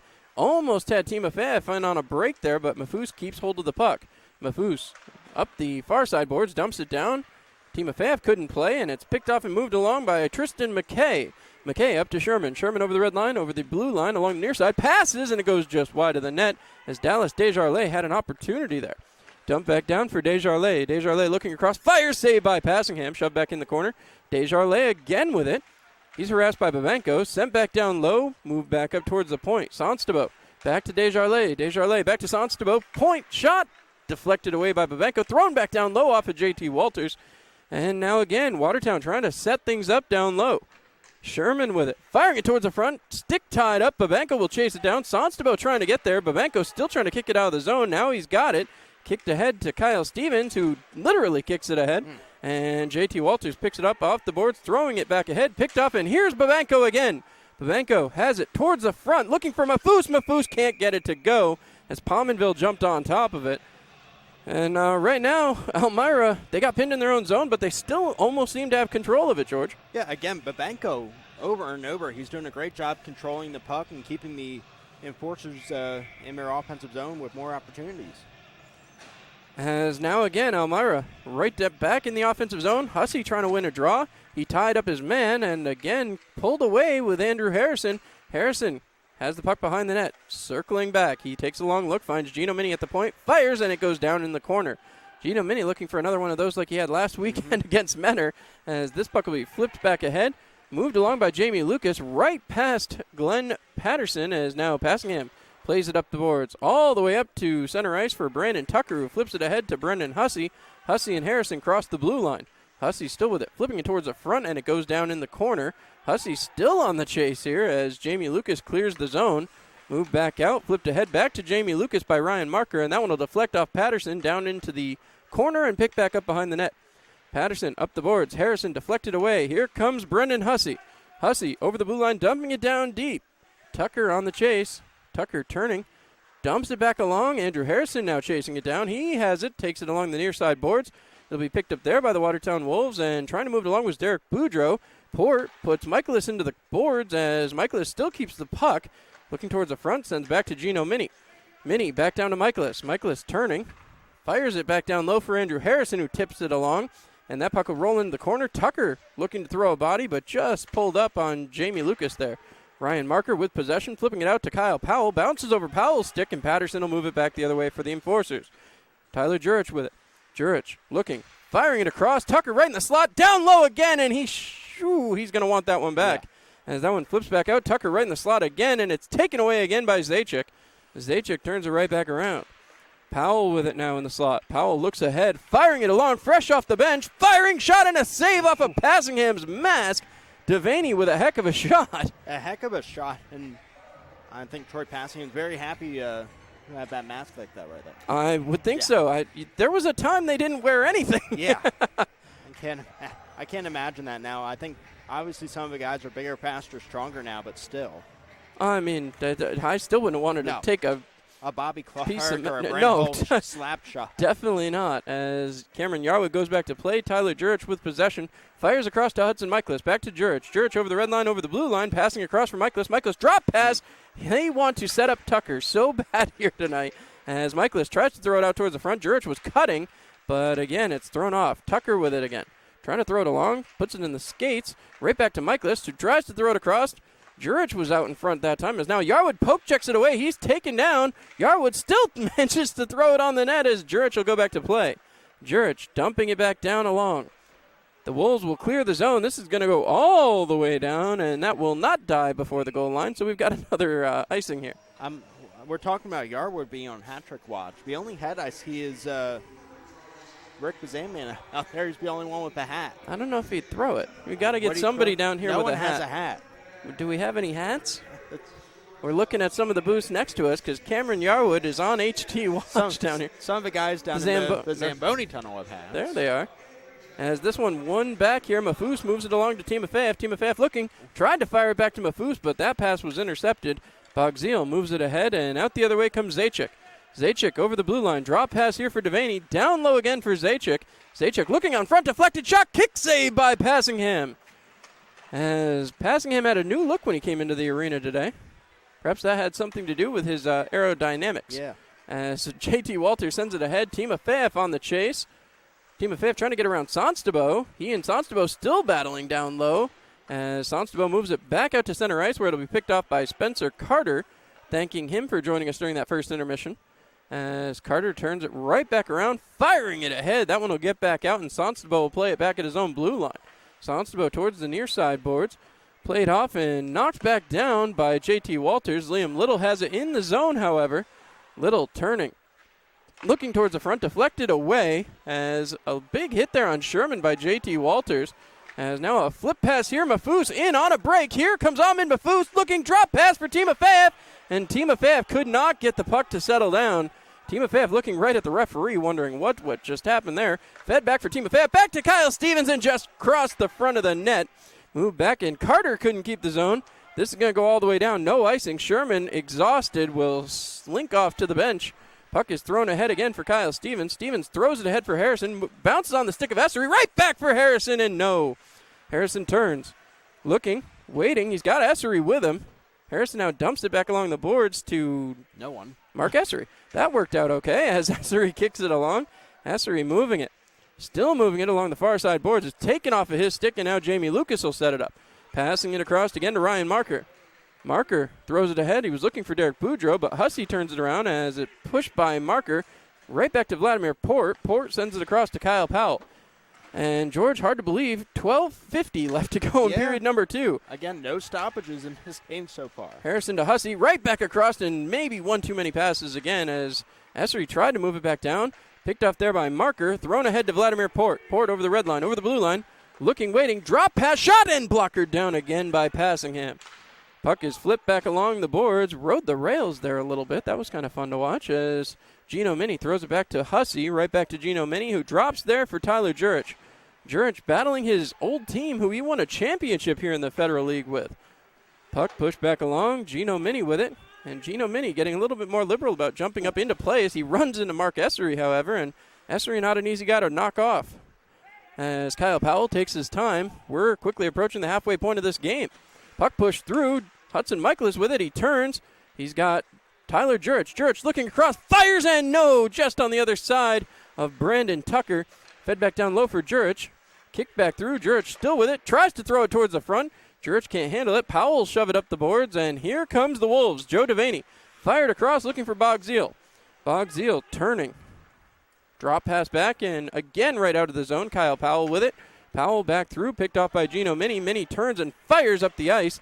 Picked off again by Watertown. So a little bit of back and forth in the neutral zone as Troy Passingham leaves to the safety of his crease. Throws it up the boards. Bounces along. Tucker couldn't quite get there. Puck will be pushed out, and here comes Hudson Michaelis. 3-on-1 if they hurry. Tyler Jurich with it. Still moving. Winds, fires, and it's kicked aside. A great stop by Pominville. And Tyler Jurich, it looked like he was laughing there on his way back to the bench. He thought he had a good shot. He did have a good shot, and like you said, he's on a little bit of a dry streak scoring-wise. A beautiful shot there by Jurich. As now again, Enforcers with a face-off to the left-hand side of Pominville. Kyle Stevens trying to win the draw. It's pushed back to Mafus. Mafus takes his time, passes across. Kyler Matthews with it, fires, and it's over the top of the net again. Matthews trying to find a goal here as it's pushed back along by Watertown.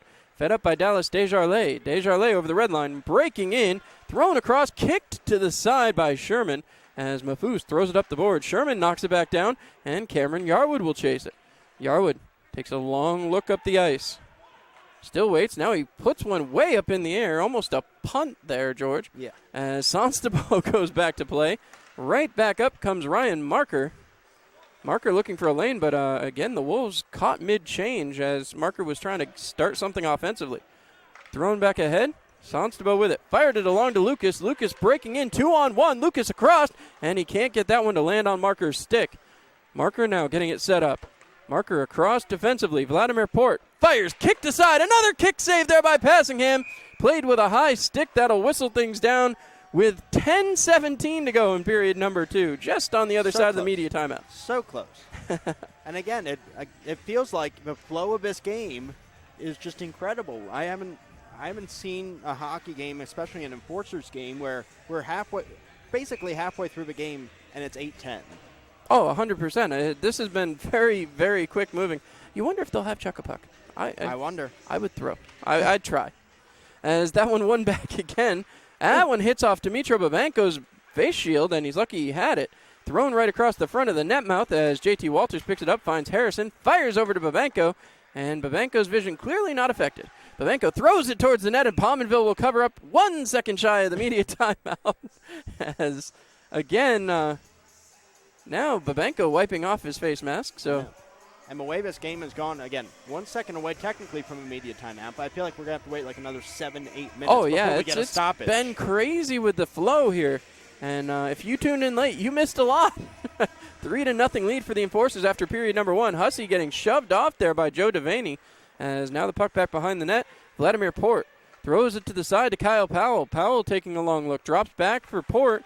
Port throws it ahead to Powell. Powell harassed by Hussey, sent ahead. Zajac with it. Back towards Devaney, deflects out of the zone. And now Brendan Hussey chasing down Vladimir Port. Puck is moved back along the near side boards as Bogziel throws it across over to Devaney. Right back in the zone, picked off by Spencer Carter. Picked off again by Bogziel on the attempted clear. Right back to Devaney, right back to the middle. Hussey over skates, and now Babanko will start out the other way. Enforcers not going to get an odd man rush, but they will get an offensive zone possession as they throw that one back in before. Well, I thought they were going to go for a change. Only Brendan Hussey does make the change as Hudson Michael is pinching in deep. There goes Babanko. And Port will bring it back out the other way. Here comes Vladimir Port. Working it through, throwing it towards Passingham, who turns it aside very quickly. And JT Walters takes his time as Jamie Lucas pressuring here. Long look by JT Walters as he settles things down. And again, Hudson Michaelis drop pass for JT Walters. Walters right back up for Michaelis. Michaelis turns, still with possession, trying to throw it back in, but Marker takes it away from him. JT Walters and Ryan Marker on a battle here. Both battling pretty intensely right along the blue line as Hudson Michaelis will pick it back up. Michaelis throws it across to Spencer Carter. Carter takes a long look, fires it ahead, but it's picked off there by Calpuzos. Nick Calpuzos turning it around in his own zone. Fires it up the ice, picked off by JT Walters, dumps it right back in, and everybody gets onside and will resume the chase again. Pominville throwing it up the far side boards. Right back along again. Here comes the Watertown Wolves. Breaking into the offensive zone. Marker passes Bogziel. Shot, and it's turned aside. Excuse me, that was Boudreau, not Bogziel. Turned around by Patterson, and penalty for a cross-check here on Glenn Patterson with 8:13 to go. Enforcers will face their second kill of the night. And will we get the media timeout first, or are we going right to the penalty kill? I think we're going right to the penalty kill as Jamie Lucas goes back to the bench a little slowly. Stayed down for a minute, but got right back up. As here we go again. Hey, ref, check your voicemail. You missed some calls. Well, the Enforcers, I said it before, George, they like to have fun. They do like to have fun. And Stepan Timofeyev, he's a winner, that's for sure. As it's moved back by the Watertown Wolves, Calpuzos looking for a lane. Throws towards the front over the top of the net. Another opportunity there. Devaney looks a little frustrated they didn't get to pull the trigger on that. Calpuzos moves it back along, right back to Calpuzos. Harassed by Mafous. Zajac looking back to Calpuzos. Calpuzos fires, deflected around in front and passing him. Again, it's got to be good to be 6'5", George. I know he didn't see that one. No. As Calpuzos takes it back into the zone. Taking a long look around. He's harassed by Ahmed Mafous. Already 30 seconds killed for the Elmira Enforcers. I'm about to say, somehow the Wolves are leading in shots officially now. Well, once again, here comes Devaney trying to throw through. Yarwood able to turn it around quickly as Calpuzos will go back to chase. Pominville looking around, and I think he's looking for answers. The Wolves have had a better time of possession here in the second period, but still have been unable to solve Troy Passingham as Ryan Marker picks it up and will start out the other way. Fires it ahead. Here comes Derek Boudreau. Boudreau harassed by Brendan Hussey, and Hussey will throw it just clear of the zone.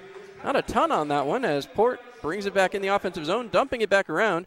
JT Walters on the chase, letting it go. It's played back by Boudreau. Boudreau across. Port looking, waiting, winding, and sending it down low. Passingham playing big along the side, and he jumps on top of it with 39 seconds to go in the kill. That should be the media timeout. Nope, doesn't happen during the penalty kill or power play situation. I forgot we were on the penalty kill. We are. 39 seconds to go in it. 6:52 to go in period number 2. So we may get it before the end of the second period. I mean, continuous play, you got to give it up here. These guys have played a very smooth game, and you heard Brent Clark talk about wanting it to be a playoff-type atmosphere. If this is the Enforcers' playoff-type atmosphere, we'll take it. As Howell passes across, winding, firing, kick save, another loose puck, and it goes through the net. Passingham almost deflected it there, but luckily it cut through the crease, and no harm, no foul. Right back down low, Jamie Lucas trying to set it up, sends it back to Boudreau. Boudreau waits, passes back to Powell. Powell looking across again for Port. Port looks back to Powell. Powell kicks it ahead to himself, sends back down to Port. Port, top of the circle, winding, sends it down low and right by the side of the net. Jamie Lucas will go back to play, sends it back to Boudreau, and the Enforcers have killed the other penalty. Winding, down low, deflected. Yarwood off the boards. Michaelis flips it ahead, and Patterson moves it along for Babanko. Right back to Patterson. Here comes Glenn Patterson, 2-on-1. Trying to fire it across. It's picked off there by Powell, and Boudreau turns it back around. Going back to play will be Yarwood. No icing on the play. Just under 6 minutes to go in period number 2. Yarwood slaps it ahead to Michaelis. Deflected in front. Here comes Stepan Timofeyev. Cutting through, looking, digging, firing, and he couldn't get it to go. Pominville has it knocked away from him. Trying to wrap around again is Timofeyev. He's shoved off.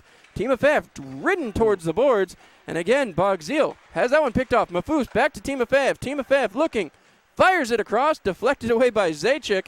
And back the other way, Bogzil up to Zajac. Zajac back to Bogzil. Drop pass again. Devaney has it.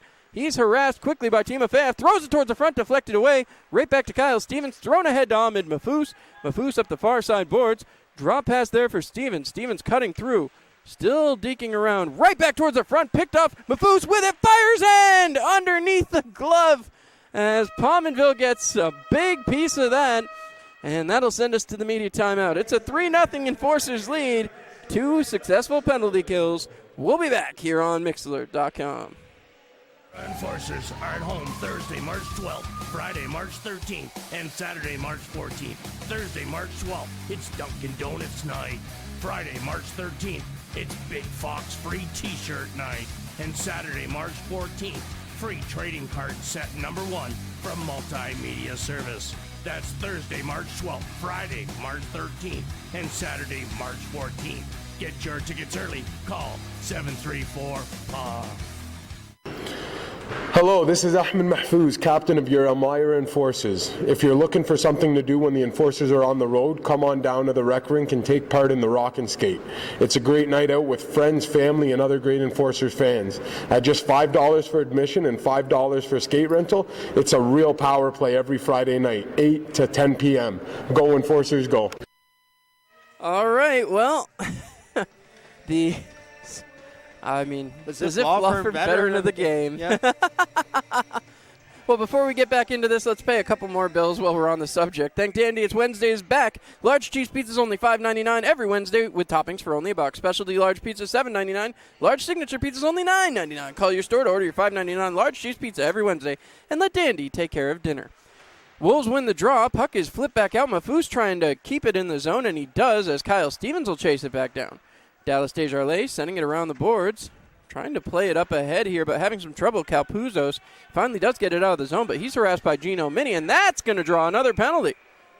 Gino Mini for interference, and Gino's got a big old smile on his face as he's going to the box. I was going to say, usually we say we can't hear what the guys are saying. We usually have to rip. We do, yeah. We don't have to do that here tonight. We could hear exactly what he was saying. Oh, yeah, you could. Nothing we can repeat. We can't repeat it, but we could hear it. We could hear it, yeah.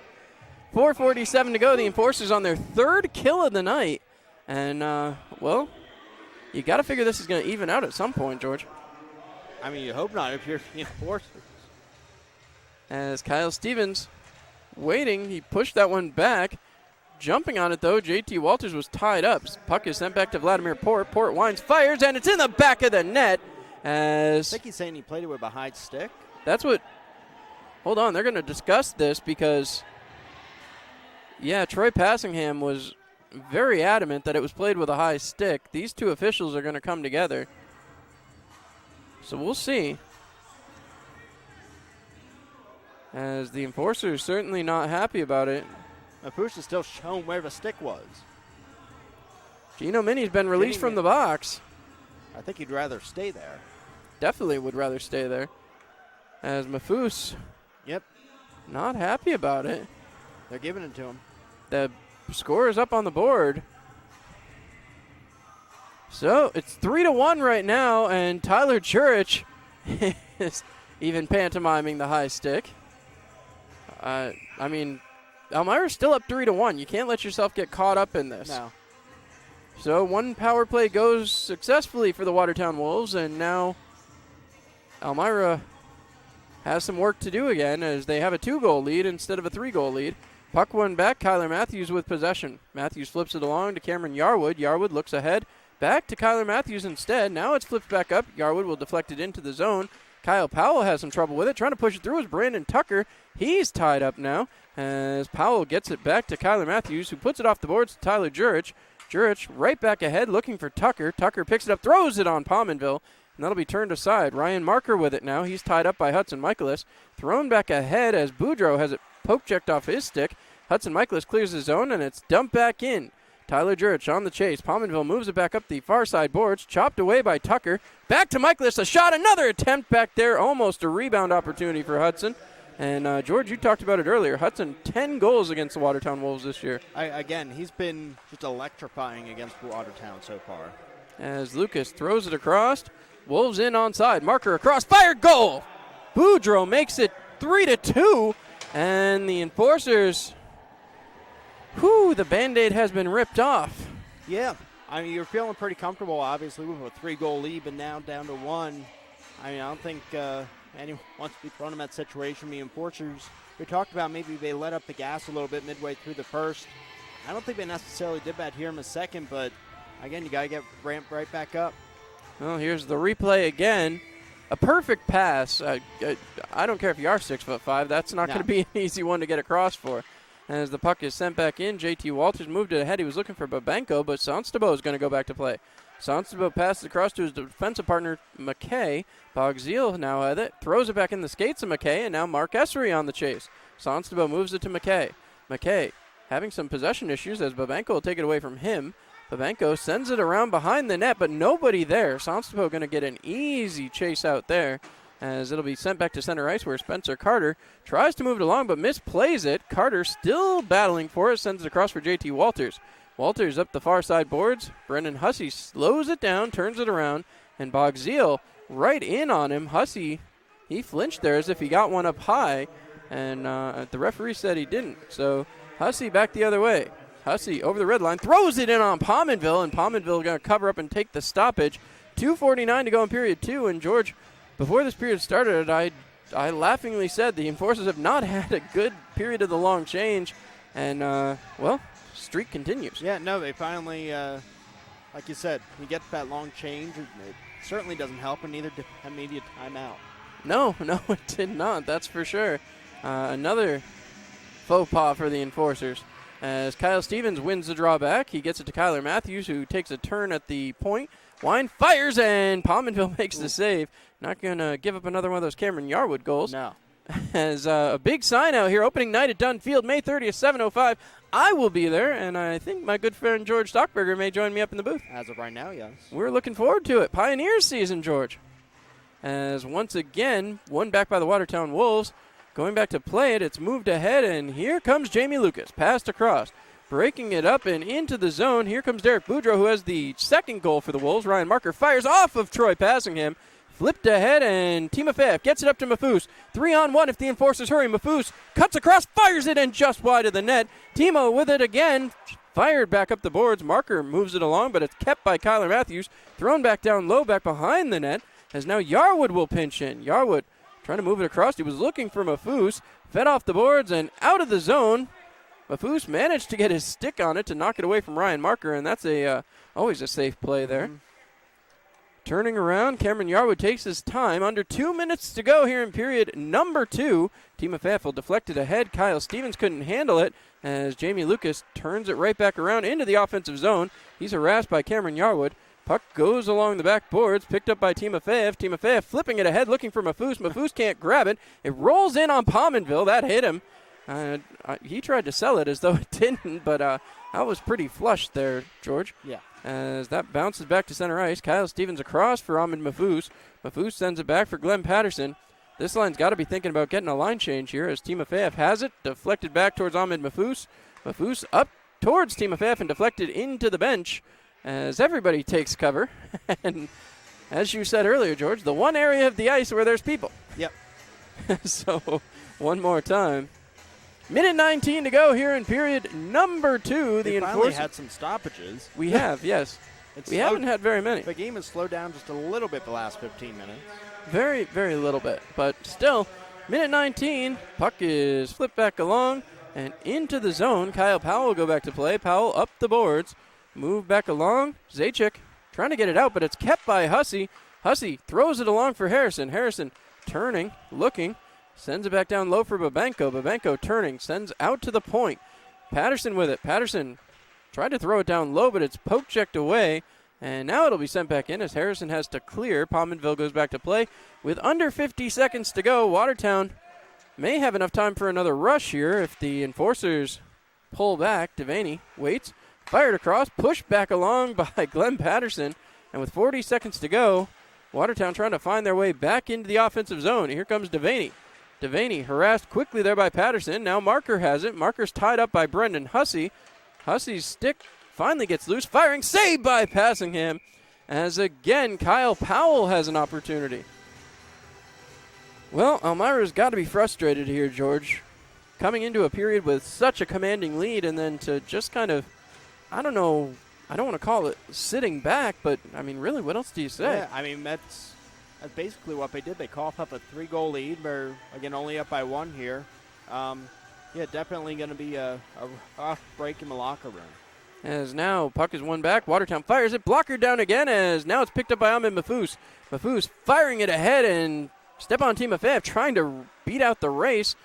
Did there, but Pominville was able to move it along. Played down by Mafuz. Mafuz across. Finds Kyle Stevens. Stevens across. Looking for Timofeyev, and he couldn't get it to settle down. Pominville was down and out. That would have been a beauty of an opportunity for Timofeyev.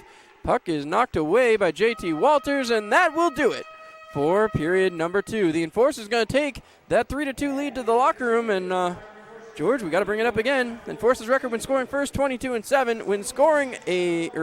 When leading after 2, 23-1. The only loss, however, came against these Watertown Wolves back in January. So hopefully history not set to repeat itself here, George. Yeah, hopefully. Again, they came out strong in the first. I think they came out strong in the second, but like you said, they kind of, maybe sat back just a little bit too much and ended up giving up those 2 goals. So, again, you got to wake up. The energy maybe not necessarily in the building here tonight, but they've shown tonight that they can play well under the circumstances. Well, we'll see what they can do for period number 3. We'll step aside. We've got the second period intermission report right here on Mixlr.com. Enforcers are at home Thursday, March 12th, Friday, March 13th, and Saturday, March 14th. Thursday, March 12th, it's Dunkin' Donuts night. Friday, March 13th, it's Big Fox free t-shirt night. And Saturday, March 14th, free trading card set number 1 from Multimedia Service. That's Thursday, March 12th, Friday, March 13th, and Saturday, March 14th. Get your tickets early. Call 734-PAW. Hello, this is Ahmed Mahfouz, captain of your Elmira Enforcers. If you're looking for something to do when the Enforcers are on the road, come on down to the rec rink and take part in the Rock and Skate. It's a great night out with friends, family, and other great Enforcers fans. At just $5 for admission and $5 for skate rental, it's a real power play every Friday night, 8 to 10 p.m. Go Enforcers, go. Hi, this is Marian Decker, and at the Decker Agency, we've got over 34 years experience in helping our clients get the best insurance coverage possible. We're local and we're trusted. We've built our business on the idea that customers should be treated like family. At the Decker Agency, we offer free quotes and consultations. Our clients can build their coverages to best suit their needs and budget. Please stop into our office at 416 East 14th Street in Elmira Heights or call us at 607-734-1100 to schedule your free consultation today. And like the Marian M. Decker Agency LLC on Facebook, at the Decker Agency, we help you protect what matters most. This is Glenn Patterson with the Elmira Enforcers. Did you know that you can celebrate your birthday here at First Arena with the Elmira Enforcers? Birthdays should be a memorable event, and with the Enforcers, you'll never forget it. Call today for more details at 607-734-7825. Go Enforcers, go. Hello and welcome into another edition of In the Booth with John Clement. I've got a good friend here. Joe Young has graced us with his presence. Joe, thanks so much for taking time out of your day. Thanks for having me. Well, Joe, obviously you're the guy to talk to right now. It's been an amazing couple of weeks for you. Obviously early on in the season you didn't see quite as many starts. What's the transition been like into having more, A, obviously game time, and B, obviously working into so many starts? This is what I've wanted all year. I'm happy this opportunity is finally coming about for myself. I just think for me, just staying confident the whole year, believing in myself, and when knowing that when I do get my chance, I'm gonna, be fine and just trust everything I'm doing throughout the year. And I think that's been the most important thing for me throughout this transition. Well, saying that, obviously we've been hearing the fan chants of "We want Joe" during the course of the games. How is that, A, as a player, and B, as a team guy? I mean, obviously that's a great feeling personally, but what is that like for you being a part of this organization? I mean, it's pretty cool to know that I have a lot of support, a lot of people who want to see me play, but also I think these people got to realize that we are on like an 8-game winning streak. So what is it now? 9? Okay. So we are on a 9-game winning streak, and passes played and played well in a lot of those as well. So it's not just about seeing one guy play. It's about being able to win with other guys in and being able to win no matter who's in the net. So that's pretty important, I think. Well, that being said, obviously the playoff stretch is coming soon. You guys are looking right now 13 games left in the regular season. Obviously, this is kind of a weird time of year. You guys are cemented into a playoff spot, so there's that aspect of it. But then you're also trying to get to first, trying to stay from dropping into third, and obviously a lot of games against Watertown. How much of this, especially with a game this Thursday and then 4 games next week, starts to feel like the playoffs already? Yeah, no, like everyone we're playing moving forward. I know we have 5 games against Watertown. We have 2 this week against Battle Creek, and they've been playing a lot better. They've been scoring a lot. They're hungry for their second win, and let's not forget that the win they do have is against us, so we can't take them lightly. We're a little bit behind Danbury. We have a little bit of space, but obviously, if we don't do the things we have to do and focus on that, Watertown could take a couple games. It could be right back to in a situation that we don't want to be in. So we got to stay focused and win every game out. It's the playoffs now. Well, talking about that, obviously the playoffs, 3-game series, always kind of an interesting subject. I know a couple guys had opinions on it last year. As a goaltender, what is that outlook for you guys? Obviously, it has to be a little bit more interesting, considering one game, which normally may not mean a lot, now becomes paramount. Yeah, no, I mean it's everything. You want to make sure that I forget what league it is, but they also do 3-game series in the first. I think it was the SB last year. The number 1 team got swept in the first round, and that is obviously something we want to avoid. But it's you get one game, then the team, the better teams playing on their toes. The second one, a few bounces don't go their way, and next thing you know, they're going home. So I think it's really important. Every game in the playoffs can be it's do or die. So it's really really important in a 3-game series. Now, talking about that, obviously, you come from Union. Myself and George Stockberg talked about it the other night. Union seems to be NHL producing at all levels. So having that kind of experience, did that kind of help you get ready for a professional push? What is it about that school that does something for prospective hockey players? I mean, I can only speak on my class. I know before we had a lot of good talent. They had, Shane Gottisbehere, Mike Vecchione, who is a player who ended up playing the AHL. He's a phenomenal talent. We have a guy over in the KHL as well, and Spencer Fu. But we have a lot of talented guys, and I just think from a lot of guys in the A and Coast in my class I graduated with, there's a lot of talent. So, I mean, every day you're going to be playing against some pretty decent players. And, every day, I wasn't playing as much, but it still gave me a lot of training and a lot of things that I thought I could take and, move as when I'm trying to play pro. I thought these are things I can take and just kind of realize that, these are the guys I'm playing against and I can do this type deal. Well, that being said, obviously you did a lot of filling in during your 4 years at Union with the spot starts. Yeah. How much did that help you with the adjustment, especially this year when you came in really kind of early? You kind of had that backup role thrust on you with Pass playing so well, and then you come in and you really had to take over there. Pass was not feeling great. You had 3 straight games you started in a weekend, and then you continued to play right through that. Yeah. How did that help you get ready for that kind of experience? It helped me a lot, I just, for me, I was, obviously every time you get a chance to play in this, at all, it's just exciting. You want to play. That's the most important thing. But no, I just think overall we, I don't really know. Like, I think there's a lot that helped me moving into this role. So I'm just excited right now that I'm getting this opportunity. And that's, exciting for me. Well, before I let you go, I got to take it back a couple weeks now, a little bit ago, but first shutout this season for the Elmira Enforcers. You see it from obviously the broadcaster standpoint. I was trying not to say the word, keeping it out of my mouth, but at the same time, you're counting down and we're watching the clock. What is that like to be in net? And are you watching the clock? Are you trying to make sure you're ready for the next play? Does anything change for you? To be honest, I was at that game. I remember it was the first period. Sorry, excuse me. I didn't really think anything of it. I know it was just like the first period. We had a little bit of shots. I think I had like 13 or so, somewhere in that range. And I'm just making saves at this point. I was just like, it's 1-0. Second period came along. I didn't really see a lot of action. I was like, 3-4-0 going in the second. I was like, hey, it kind of creeps up in the back of your mind. And then you're just like, all right, settle in a little bit. And then, there's 10 minutes left.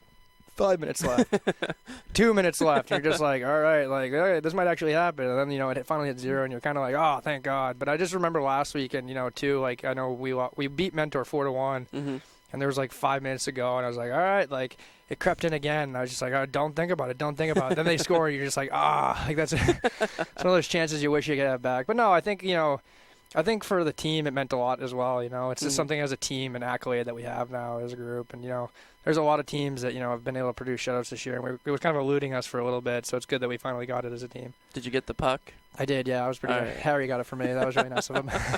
Well, there you go. Well, thank you to Mighty Joe Young. We'll be back next week with another session of In the Booth, and we'll send it right back to Colby Smith. Hello and welcome back in here live at the First Arena. It's this great time of the show once again where I get to thank all of our amazing season ticket holders, everybody who makes it possible for us to have hockey back here at the First Arena. It means so much to all of us to be able to bring hockey back here to the Twin Tiers where it belongs, right here at First Arena. And of course it wouldn't be possible without all of you, our season ticket holders, our fans, everybody who does their part to make it possible to have hockey back here in the Twin Tiers. And of course, it wouldn't be possible at all without the owners, Robbie and Nellie Nichols, giving Elmira the opportunity to have hockey back in. The Enforcers back on a second straight year, headed for the playoffs. You've got to be excited about that. And of course, none of it would be possible without our amazing sponsors. 95 The Met, a chiropractic center, Able 2, ACS Facility Services, Addison Family Dentistry, Airflow Manufacturing, Arcus Shamong, Arcus Duben, Arnett Health, Bigfoots, Big Fox, Bill's Bullpen, Blaze Brockway, Bobby Rodriguez, Howard Hanna, Boulay Electric, Boucher Amhart Glass, Buckley's Automotive, Bully Hill, Callier's Barbecue, Capriati's, Carnival Valley, Cayuga Health, CC Alice, Sons Incorporated, Chad R. Hammond, Checkpoint Gaming, Chemung Canal Trust Company, Chemung County Chamber of Commerce, Chemung County Fair, Cinnabon, Clements Center, Community Foundation, Compliance Solutions, Corral Brands, Corning Community College, Corning Inc., Corning Natural Gas, Crystal Cleaners, CVS Distribution, DNR Cleaning, Dandy Mini Mart, Stat Strength, Davis Ulmer, Dean's Construction, Diamond Collision, Disaster Restoration Recovery by ServiceMaster, DJ's and Bethy's Place, Dresser Rand, Duncan, Elbow Room, Elcor, Elm Chevy, Elmira Discipleship Ministries, Elmira Heat Treating, Elmira Structures, Employment Solutions, Excelis, Fagan Engineers, Ferrario Elmira Jazz Festival, Farrell Gas, Finger Lakes Healthcare, FCU, Firestone, First Heritage FCU, First Transit, FM Howell, Foster's, Fuel Energy Services, Futures Community Support, GTP, H&R Block, Hardin Jink, Hilliard, Hilton Garden Inn, Holiday Inn, Hometown Teams Barbecue, Hope Church, IBEW 1309, IBM, Ideal Motors, Ingersoll Rand, Jessica Schultz, LMT, Journey Fitness, Jubilee Foods, Kelly Brothers, Kennedy Valve, Labella, Lecom, Livewell, M&J Oil and Lube, McGuire Family of Dealerships, Mansfield University, Marion Decker, McKierney Funeral Home, McHatu, Miller's Mowing, Minchin DDS Family Dentistry, Morrison's Heating, MV2 Foundation, New Britain Roofing, New Heights Dance Theater, New York National Guard, Nucor, New York 529 College Savings Program, NYSCO PBA, O'Brien's, Office Equipment, Overhead Door, PS by Brandy, Papa John's, Partners in Progress, Party Central, Pasquale's Deli, Pastrix, Pathways, Patrick's Water Hauling, PDR Catering, Pepper Pot, Pepsi, Pietro and Son Italian Restaurant, Potter's Hands, Quicker Printer, Raphael Gregorian, Rita's Italian Ice, Rob Sweet State Farm, Rodney Strange, Ross Park Zoo, Ryan's Distribution, Save-A-Lot, Schuyler Hospital, Seneca Beverage, Seven Mountains Media, Shedden's Wholesale, Sherwin-Williams, Silverline Construction, and Watkins Glen Supply, Slam and Jam and Barbecue, Snap Fitness, Sorge's Restaurant, Southern Tier Brewing Company, Southern Tier Custom Fab, Southern Tier Logistics, Strayhaven SPCA, Stuart Lazaski Excavation, Suburban Propane, SUNY Corning, Swan Morris, TNR Towing, Team Air Photography, Tanner's Paws, Teal's Tavern, Texas Roadhouse, Law Offices of Kevin P. Flynn, Tioga County Fair, Tioga Downs, TMR Disposal, Tom South Corning Collision, Town Barber and Beauty Shop, Tree Forms, True Blue, Twinkletown, U.S. Army, Valley Bowling Center, Vasco Brands, Visions FCU, Wayfair, Wegmans, Weiss Markets, WNY, WETM, Wiggle, William George, Williams, Yale's Music Shop, Yerkes Home Improvement, You Can Play, Young's Tires, Zipflaw, Culligan Water, Costy's Used Truck and Auto Parts, Elmira Psych Center, and of course, the wonderful, the only Elmira Pioneers. Thank you so much for all of you for your support, helping us bring hockey back to the Southern Tier and the Twin Tiers here in Elmira. All right, and with that, the amazing sponsors, the amazing work of all of our season ticket holders, everybody else, we can't thank you enough for welcoming us back here for a second season. And, George, the community really has embraced this team. It has. One of the first things when, we talked about how things were going to start changing, not just in the community but around the world, a lot of people started calling us at the station and saying, what's going to happen to the Enforcers now? Mm-hmm. So the Enforcers were on the forefront of a lot of people's minds in the community. Again, we talked about we're going to go away just for a little bit, but gladly we're here tonight. Here tonight. Your taste of Elmira Enforcers hockey. Right now, it's a winning game, up 3-2, but unfortunately, they've given up 2 straight goals. They have, but I'll tell you, if they can get back to playing like they did in the first period, and you have to believe that's possible, the Enforcers are going to have a good night here. But we do want to remind you, playoff packs are on sale now. Just $54. Can guarantee you all 6 home games, and I'll be very honest with you right now. I know it's a dark time and everybody's really speculative, but due to the 2-week suspension that the FPHL has discussed, as you heard from owner Robbie Nichols there in the first intermission, I feel like we're going to have playoffs, and I feel like the Enforcers are going to get a chance to bring home the cup, and that's really what it's been about for this team. And I got to be honest, just from my vantage point, they deserve it. They deserve that shot. They deserve the opportunity to play for that title, and they didn't get it last year, and I feel like there was some incidents there that could have gone one way or the other and possibly changed the dynamics of things. But I feel like the Enforcers have earned that spot. They've earned that right. And tonight, if they can hold on or hopefully push a little bit further ahead and make it a little more comfortable for us up here in the booth and gain that 10th straight win, that 29th victory of the season, I don't know how you can turn around and say the Enforcers didn't earn that. No, I mean, they've completely won the second half of the season here in the FPHL. We've talked about the last couple of weeks. They've been doing everything well. The penalty kill has been strong. They gave up a 1 power play goal here tonight, but they're 2 for 3 on the penalty kill. They haven't had the power play opportunities, but when they've had the opportunities during this home stretch that they've been on, they've been pretty solid. So, again, the offense continues to look solid. The defense is pretty good. Troy Passingham, yes, he's given up those 2 goals, but the one was a tough one that that no one's going to stop. So again, everything's continuing to look strong for them, and hopefully, maybe if it's 2 weeks or whatever it ends up being, they get healthy. They're ready to go. Their bodies are reset, and we can go on a good playoff run. And that's the hope. Well, hey, Enforcers fans, don't forget the next time you need a day to refresh and unwind, stop on down the Town Barber and Beauty Shop. Ladies, need a new haircut or your color refreshed? Nancy is your gal. Men, need a face shave with a hot lather? Mary is the master barber for you. Need a mani or a pedi? George, I'm looking at your fingers over there.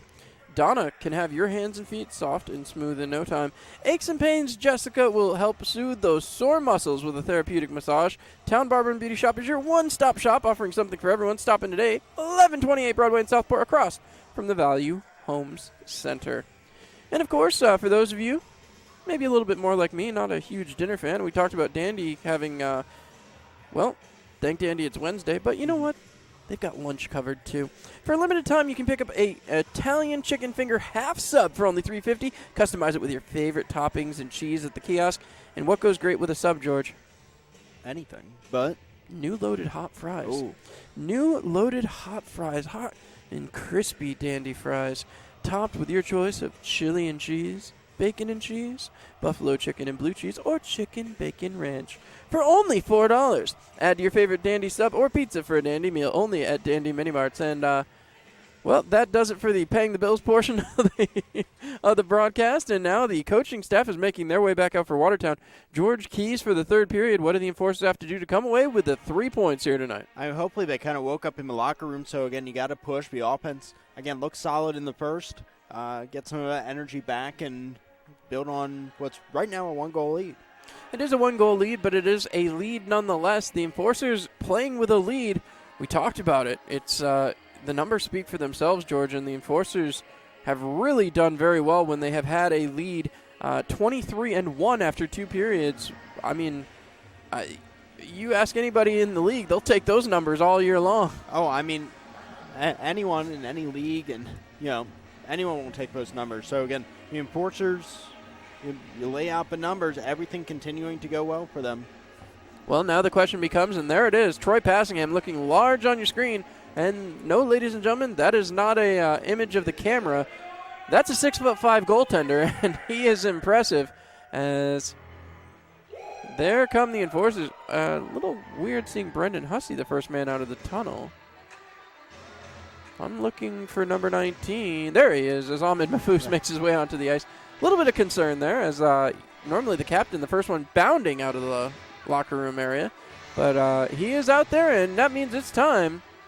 And I lied about the being done with the paying the bills, but it's time for the opening faceoff, brought to you by Rob Sweet State Farm Agency on Market Street.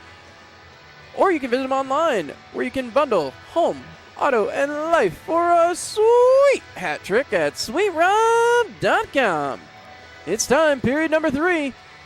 The officials have the puck. The Enforcers are ready to go. The Watertown Wolves look. The coaches are smelling salts. I don't know. Well, that's a new one on me. I've seen the players do it, and I don't find that peculiar. But the coaches, that's a new one on me, George. The Enforcers need some of those. I'm sure they've got them going. Way back last period one. Oh, certainly. You know what could be fun though, George, and I just thought about this. If the Enforcers are able, well, yeah, we could do some smelling salts. I'm down. But what could be fun is after a game, the Enforcers win. They do a celebration. Yeah. Well, we have that here tonight. As the Enforcers win the draw, Gino Mini on the chase, sends back up to Hudson Michaelis, who turns, fires it over to Tyler Jurich. I don't know if he passed that or shot it. As Glenn Patterson takes it and moves it ahead, fires it off of Hudson Michaelis, and now Michaelis getting clear as Pominville wraps it around the boards right to Tyler Jurich. Jurich right back down to Michaelis, sends it towards the front, but unfortunately not far enough for Tucker as Derek Boudreau, who has the second Watertown Wolves goal, dumps that puck back in. Glenn Patterson goes to play. Patterson looking up the ice. He takes his time and rolls back around and right back onto the stick of Gino Mini. Gino Mini looks ahead, fires back over to Patterson. Patterson looks up the boards, fires it off. Tucker touches it. He touched it. I thought he touched it. The official on the far side says no. As that's why we're up here and they're down there. Yep, they'll bring it all the way back down. Tucker, not a ton of argument there though, so perhaps he did just miss it. As now face off to the left-hand side of Troy Passingham. Michaelis wins that one back. Picking it up now is Glenn Patterson. He turns around, throws it ahead for Hudson Michaelis. Michaelis getting out of the zone. He's got his rockets on his skates. Hudson throws it towards the net. Pominville deflects it away. Certainly not the rebound control you'd like to see as Gino Mini throws that one towards the net, and it's covered up by Pominville. So 59 seconds into period number 3. We're going with Rocky.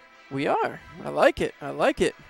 19:01 to go here in period number 3. And the Enforcers trying to rev themselves up down there on the bench. And you see that dangerous line. Stevens pushes the puck towards the sideboards, but it's picked off. And Watertown will start it out the other way. Coachman right up towards Zajac. Picked off there and moved up to Ahmed Mahfouz. Mahfouz through the neutral zone. Picked off there, and Timofeyev will lose it. And Kyler Matthews has to start it back out at center ice. Fires over to Yarwood, right back over to Timofeyev, but it's picked off by Bogzil. Bogzil had to wait for his man to get onside, and now taken down was Timofeyev. And no penalty as Ahmed Mahfouz looking at both officials there. Timofeyev looking around, puck is chopped down. Kyler Matthews steps in, knocks it over to Ahmed Mahfouz. Mahfouz turning.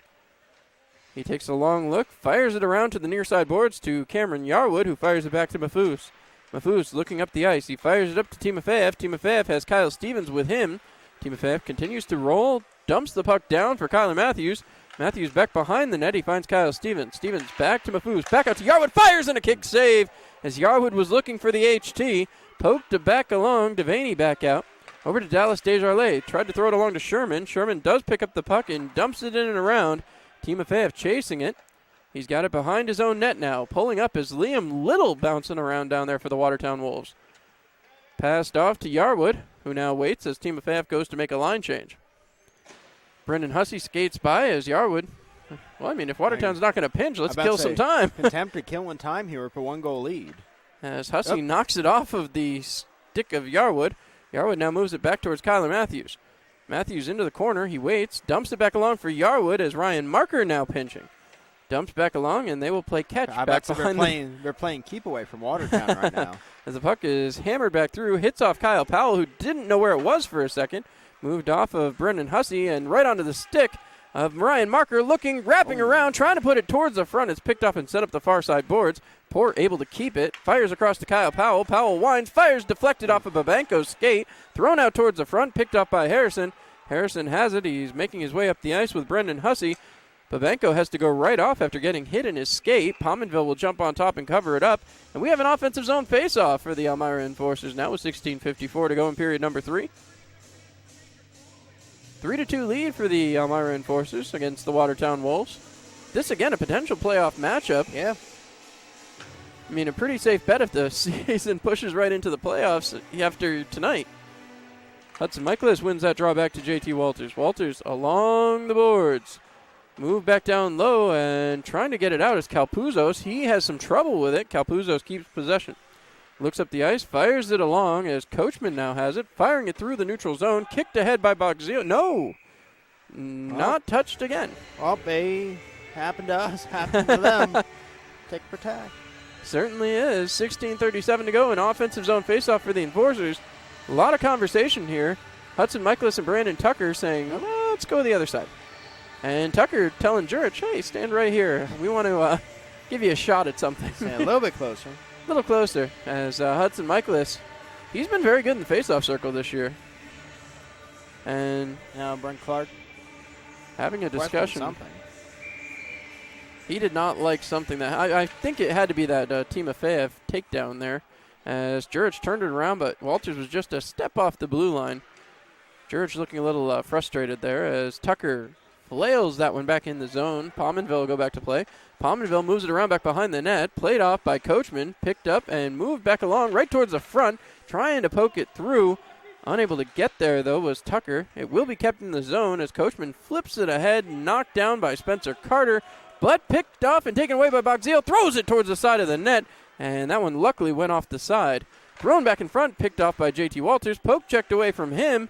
Picking up, firing was Calpuzos. And that one stays in play, apparently, as it's rolled out again. Another attempt for Devaney. Fires. It's up and over the top of the net. Calpuzos with it one more time. Throws it towards the side of the net and again hits off the side. Right back to Calpuzos. Winds. He's getting an unlimited opportunity here, George. Zajac with it now. Move back down low. Devaney. Devaney back behind the net. Fires it out. Picked off and moved out by Hudson Michaelis.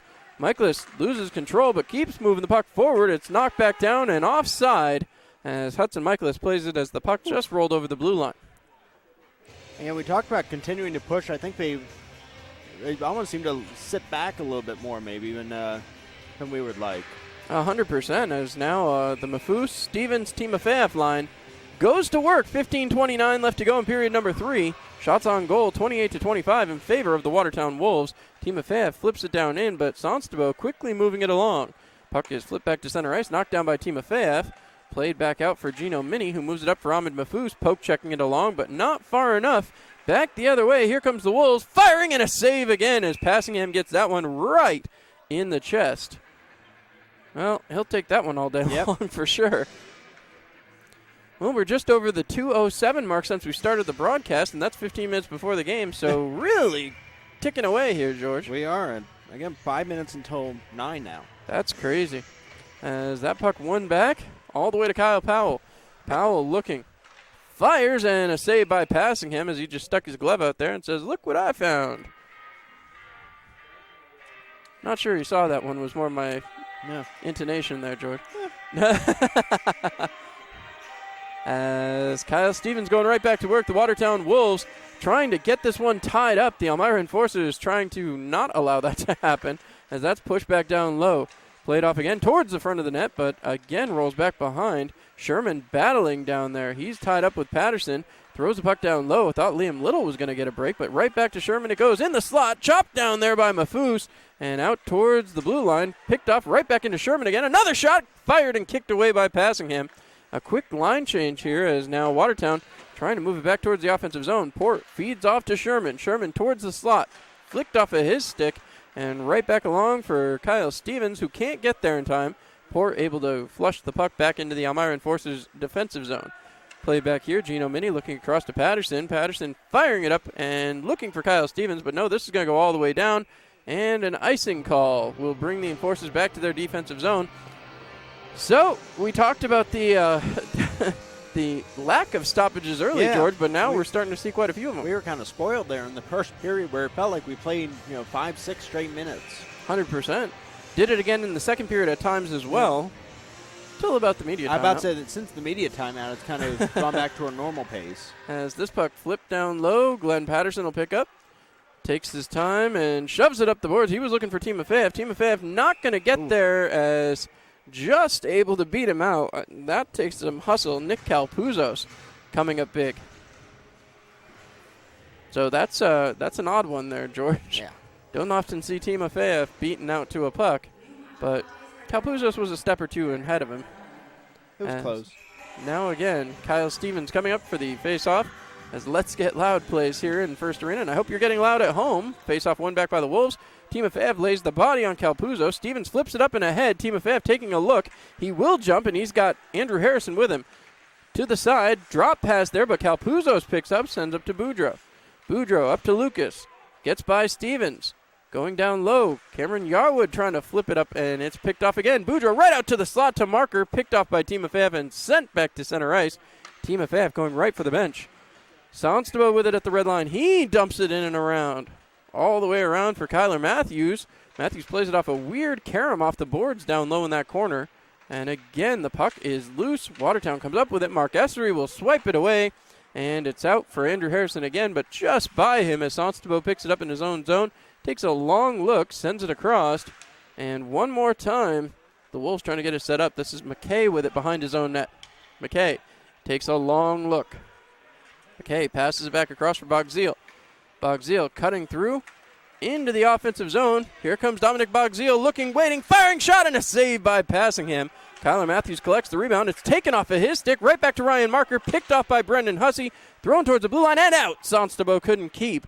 So under 13 minutes to go, the Watertown Wolves trying to regroup at center ice. Flipped ahead to Devaney.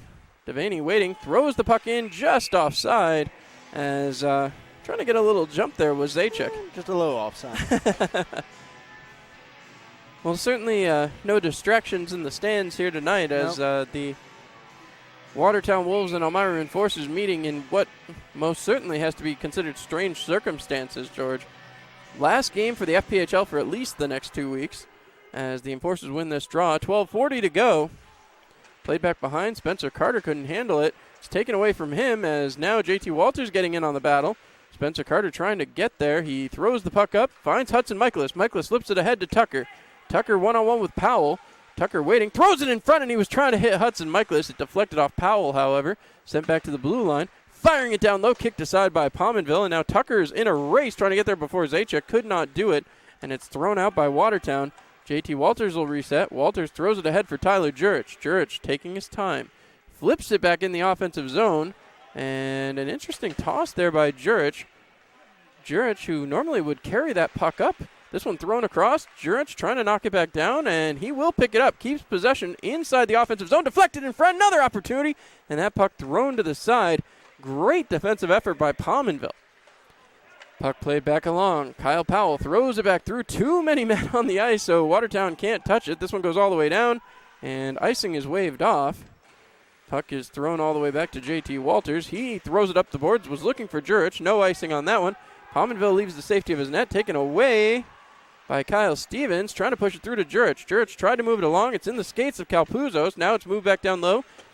Desjardins sends it up. Watertown exits the zone again, throwing it back in deep. Patterson on the chase. Patterson gets there, trying to feed it back around. Dallas Desjardins picks up. Desjardins turning around. He's still looking. Dumps the pass off for Ryan Marker. Marker right back out towards the front. Liam Little's attempt is broken up, and now Timofeyev feeds Mafuz. Mafuz feeds it along, and Timofeyev chasing it down as he ties up in the corner. Timofeyev with possession, looking out towards the front, deflected away. Timofeyev still chasing the puck and won't get there first, as now it's moved back out. Calpuzos has it. Calpuzos dumps it in, blocker down by Passingham, picked up by Gino Mini. Mini back behind his own crease. We're almost halfway through this third period, 10:34 to go, as the Enforcers still clinging to that one-goal lead, George. Again, maybe it's been, feels like mostly defensive here in this period. Once again, we kind of wait to, I guess, burn off some time. Glenn Patterson leaving it. Mafuz fakes the pickup. I don't know. Watertown's got to pinch in here. They can't keep killing this time. The referee's just staring as Boudreau finally getting involved a little bit down low. As now it's sent ahead for Kyle Stevens. Stevens into the offensive zone. Fires across. Timofeyev all alone looking back. Drop pass and almost a perfect opportunity for Mafuz. Mafuz with it right across. Timofeyev takes his time trying to shove it through, and he's pushed away. As again, he and Port got tied up. That has happened a couple times here tonight. Vladimir Port certainly etching his name on the back of Timofeyev's jersey as that shot is fired, knocked back down, and Timofeyev picks it back up, fires across to Kyle Stevens. Stevens gets by Sonstabo. Here comes Kyle Stevens towards the front, deflected around, looking, firing shot, and it's just wide. And Stevens is looking for a penalty now. The Enforcers have yet to go on the power play here tonight, as this puck will be flipped out. Yarwood watches it go down, and no icing as Yarwood will play it before the goal line. And the Enforcers just looking clearly frustrated with quite a lot of things here tonight as Mark Essery starts out. He gets tripped up, and that will be a penalty as Brendan Hussey now tapping his stick. So the penalty comes, and the Enforcers go to the first La Bella power play, reminding you we are powered by partnership. Dilly dilly. Dilly dilly. No one else here could say it, so I had to. Well, taking the seat, Dominic Bogzeal. Powell trying to argue the call. Not really sure. Not much to argue. I was going to say, I'm not really sure how you argue that one. As, again, you've been saved about 3 or 4 times already. Certainly has. As, again, the big one here, 84% on the year on the power, or 23% on the power play of the Enforcers. Huge power play right here as this is one back. Jurich wraps it around. Puck is played back through, and again, trying to move it along is Timofeyev. Pushes back to the point to Tyler Jurich. Fed across, winding, firing, and it's blockered down again. Going back to play it, Jurich moves it down low to Timofeyev. Timofeyev looks across, dumps it down low to Patterson. Patterson back to Timofeyev. This one chopped at there, and the Wolves trying to move it along. Timofeyev has it, dumps it down low again. Playing it out here is Glenn Patterson. Patterson back down low. It's moved back across, and Mafuz has it over to Timofeyev. Throws it back out in front, and the puck is deflected all the way down. So going back to play it, Troy Passingham with it. Passingham taking his time as it's moved back across. Played ahead up to Andrew Harrison. Dumping it in, it bounces off a man. As again, the puck will be deflected back and around. Passingham plays it back behind. Yarwood throwing it ahead. As again, the puck is bounced around the defensive zone. The Enforcers not getting a ton of time in the offensive side of the play. As this one will be pushed across. Played back here for Lucas. As, again, trying to push the puck along, it's Tyler Jurich. Jurich has possession. And we appear to be having some kind of issue here as we'll try to get that fixed as quickly as we can. Hopefully at the next stoppage. Yarwood breaks it out up to Patterson. Patterson dumping it back in. Harrison on the chase. Trying to get there. It bounces up the boards. Kicked ahead by Mafus, who moves it back down to Harrison. Played back down again. Puck is sent back towards the blue line as Yarwood sends it across. Harrison with it one more time. 12 seconds to go. Passed across for Tyler Jurich. Jurich looking back. He's got Yarwood. Yarwood back to Tyler Jurich. Jurich winds, fires, and it's over the top. As once again, we wait to see what happens here as the puck is brought back the other way as the penalty kill is over for Watertown. They're 1-for-1 on the kill. Enforcers not able to do much there on the power play. Puck is kicked back out. And again, Elmira trying to get something going as they have a 1-goal lead with under 7 minutes to go. Puck is played back across and broken up by Mark Essery. Michaelis with it, sends back to Essery. Essery throws up to Michaelis. Michaelis cutting back through. Looking, waiting, firing, deflected to the sideboards, and Watertown will pick it up. Next stoppage of play. Promise any of you listening in on the YouTube feed, we will try to get this situation fixed. I'm not sure exactly what the problem is, as it's flipped back across and played up. Powell with it now. Powell throws one towards the offensive zone, picked off there by JT Walters. 6.5 to go here in period number 3. Fired ahead. Michaelis deflects that one out. Powell picks it up, though, and the Wolves will turn it back the other way. Trying to play it along. It's chopped over to Calpuzos. Calpuzos taking his time, flips it back up for Boudreau. Boudreau trying to break up. He gets over the blue line, fakes a shot, still coming. Marker shot and a goal. Ryan Marker ties the game with 6:04 to go. And the Enforcers are now in a tie game with 6:04 remaining. George, I'm going to have you take over while I go try to fix this issue here on YouTube. Nope, that's fine. That one certainly stings for the Enforcers. They had a 3-goal lead after the first period, and they gave up 2 in the second, and now finally Marker here with 6:04 left in the third. That 34th shot of a game for Watertown gives them that tying third goal. So now Stevens, Timofeyev, and Mafus getting ready for the puck drop with Murray and Yarwood on the blue line. Back here and tangle up. The Enforcers at first win the faceoff, and now Watertown brings it in on the far side, looking to get set up once again on offense. Shot and then knocked down by passing him. Gets away. Behind the net now is Watertown. Watertown looking out in front, but it gets away. And Timofeyev tries to play it out. But Watertown wraps it back in behind Passingham. Here with 5:45 left. In the far corner now, the Enforcers clear it out, and that one goes into the bench. Again, now 5:40 here left now. Now a tied game, 3 goals apiece.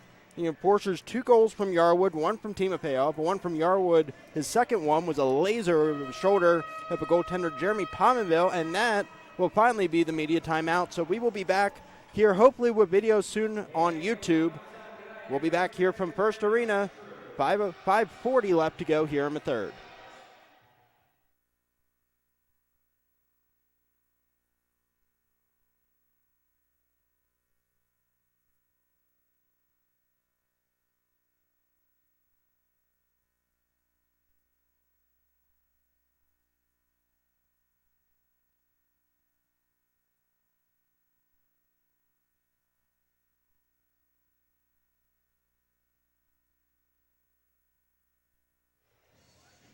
And we'll take a quick look again. The scoreboard 3-3 here at First Arena. Again, no fans here with the call from the FPHL due to the coronavirus, COVID-19.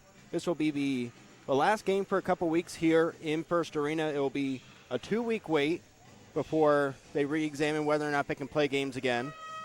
Tied right now, Watertown and Elmira, 3 goals apiece. 5:40 left here in the third.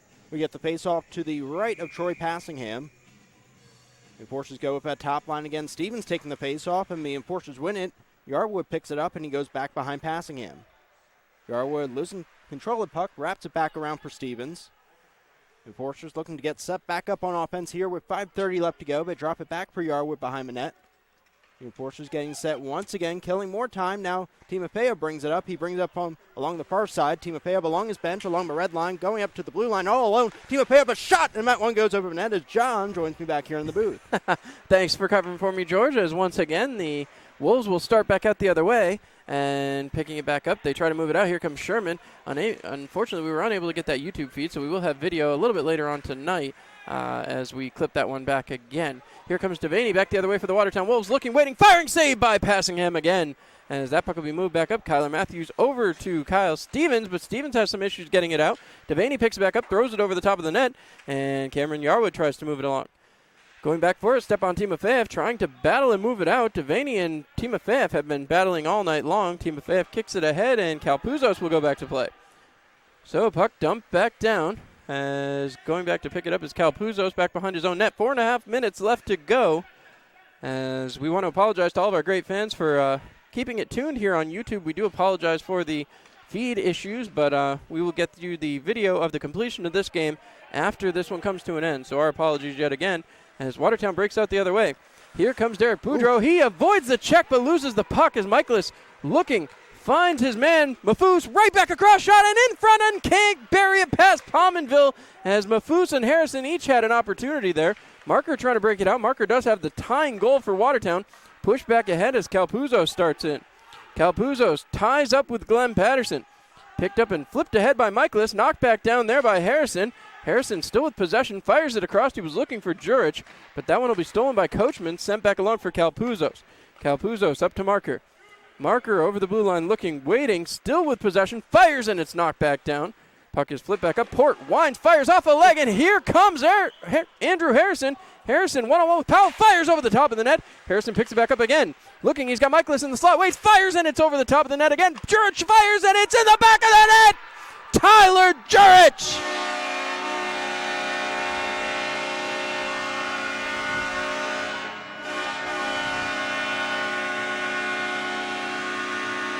Goal number 40 on the year. And Tyler Jurich, whoo! I'm Pominville shaking his head in the net. This one really stings for a team that came all the way back, scored 3 unanswered goals. We have a man laying after a shot against the knee on the far end. And Jurich just able to squeak that one through for that 4th goal. And I mean, when you're talking about 3 starts of the game, John, I mean, Jurich with a big goal there. Yarwood has 2 goals. Timofeyev has a goal. Mapus has, right now, 3 assists. He might have picked up another one I didn't see. Here comes Hussey comes in. That right one goes off wide. the side of the net. As what a great performance. As once again, the Enforcers trying to get this one done. Sent back, Kyler Matthews with it. As it's sent back ahead, and the Enforcers will suffer an icing call. The Enforcers not happy about that.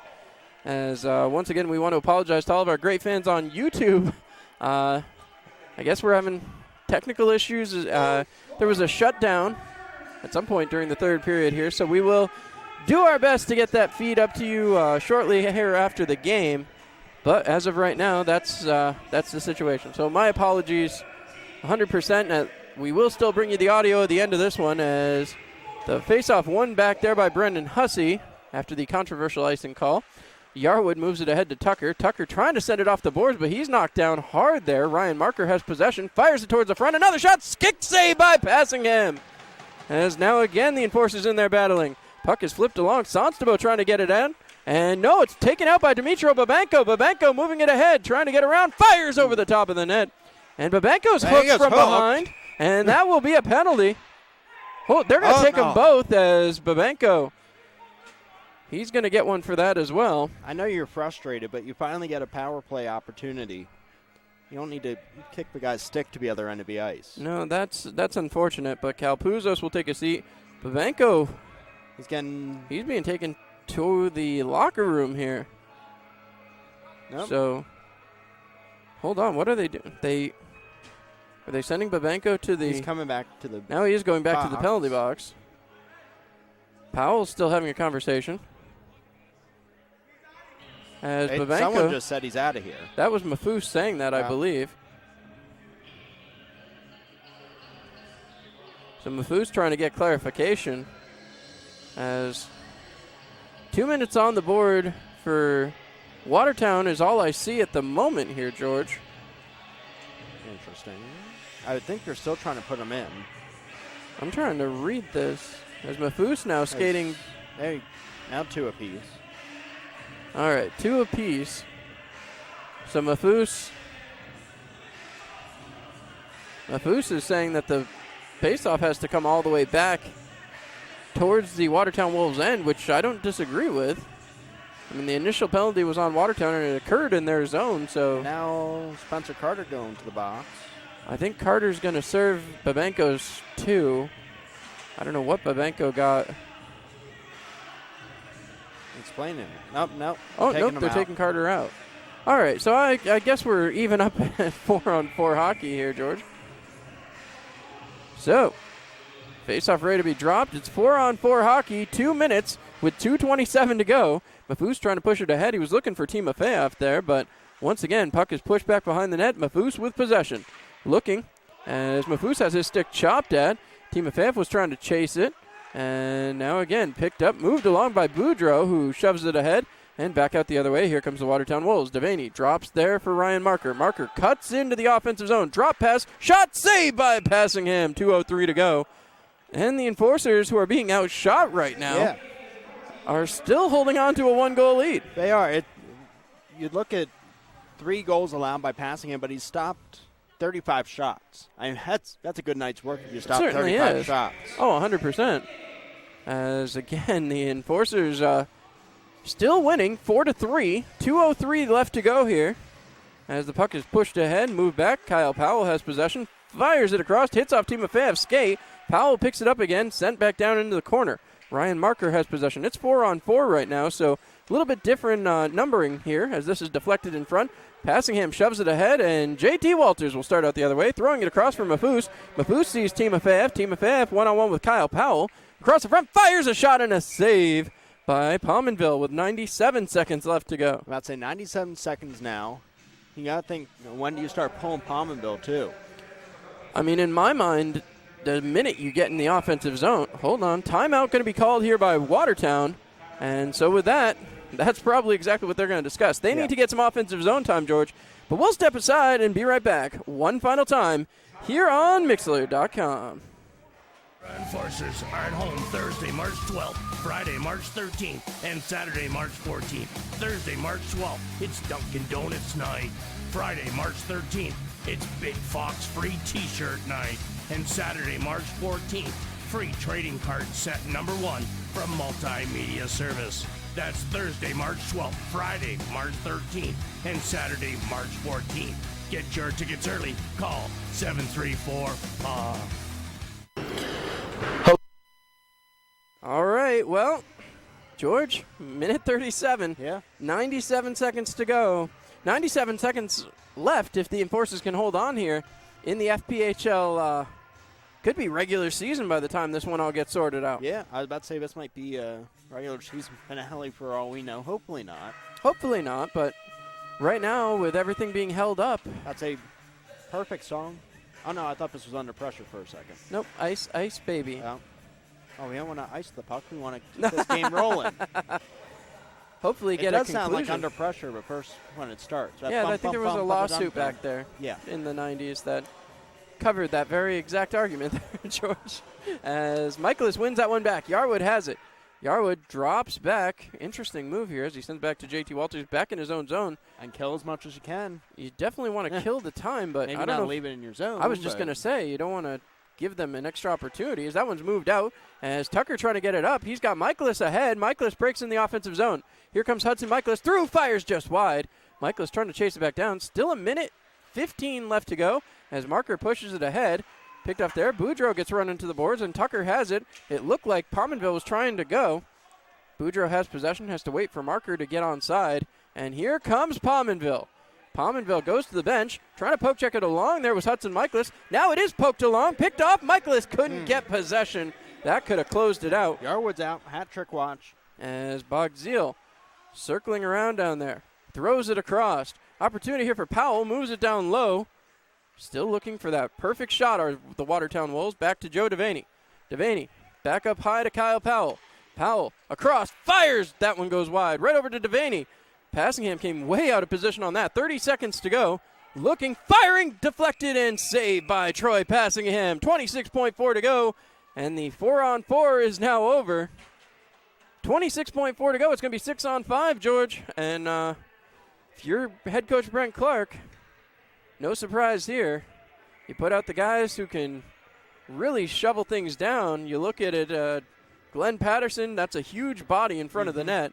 Kyler Matthews, Stepan Timofeyev, Kyle Stevens, Ahmed Mahfouz, right back to Powell off the faceoff. One back, fired just wide. Marker has possession. Marker looking, 20 seconds to go. Sent back again. Calpuzos fires, deflected wide again, picked off, trying to throw it down the ice. The Enforcers take their time, feed up to the captain, Ahmed Mahfouz. Mahfouz loses possession, and it's turned right back around. 6 seconds to go. The Enforcers with a beauty of an opportunity. Kyle Powell fires, glove save, Troy Passingham. 2.8 to go, and the Enforcers trying to ring the victory bell for the 10th time in a row. Whew, I think after the way that second period went and the start of a third, you wondered if they were just going to let this one slip away, but hopefully here again, 2.8 seconds left. It looks like the Enforcers are going to take this one thanks to that Jurich goal. Got to win the draw. Michaelis, that one's thrown away, picked up, and pinned to the boards. Great job, JT Walters. That'll do it, and the Enforcers going to go into this odd situation with a 10-game winning streak, George. Whew, I mean, 10-game winning streak, if you're going to go out at all, a 10-game winning streak is way you're going to go out. Not their cleanest overall game, certainly one of the better periods we've seen from them in that first period. The way they bounce back late in the third is certainly encouraging, but now it's a time where you can at least get a little bit of rest, get your body ready for the playoffs, and be ready to go. That's for sure, and of course, you hope the playoffs can start on time. You hope the Enforcers are ready to go. Now here comes the usual celebration. A little muted celebration. As here we go. Stick taps all around the center ice circle as Yarwood and Glenn Patterson make their way through. And now Ahmed Mahfouz should join in the festive. No. Mahfouz skating. There we go. All right, here we go. Thing. As now Mahfouz joins in. And right at center ice. There we go. As the Enforcers going to celebrate 10 in a row and win number 29. That's a franchise record for a single season victory here as Glenn Patterson still taking his victory lap as only he can. So Patterson celebrating with Robbie Nichols down there in the corner. Tyler Jurich over there saying goodbye to his chums as Coachman and Powell both having a conversation with Tyler Jurich. Glenn Patterson takes a knee right by the bench. Are we going to get a skit here, George? What do you think? I would hope so. I would hope so, too. You got to celebrate a big win. Certainly.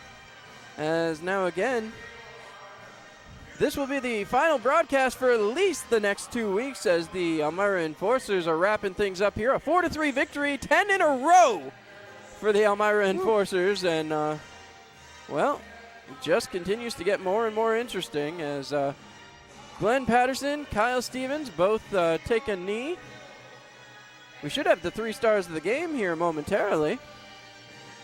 Although I'm not seeing a ton of people gathered up here in the corner.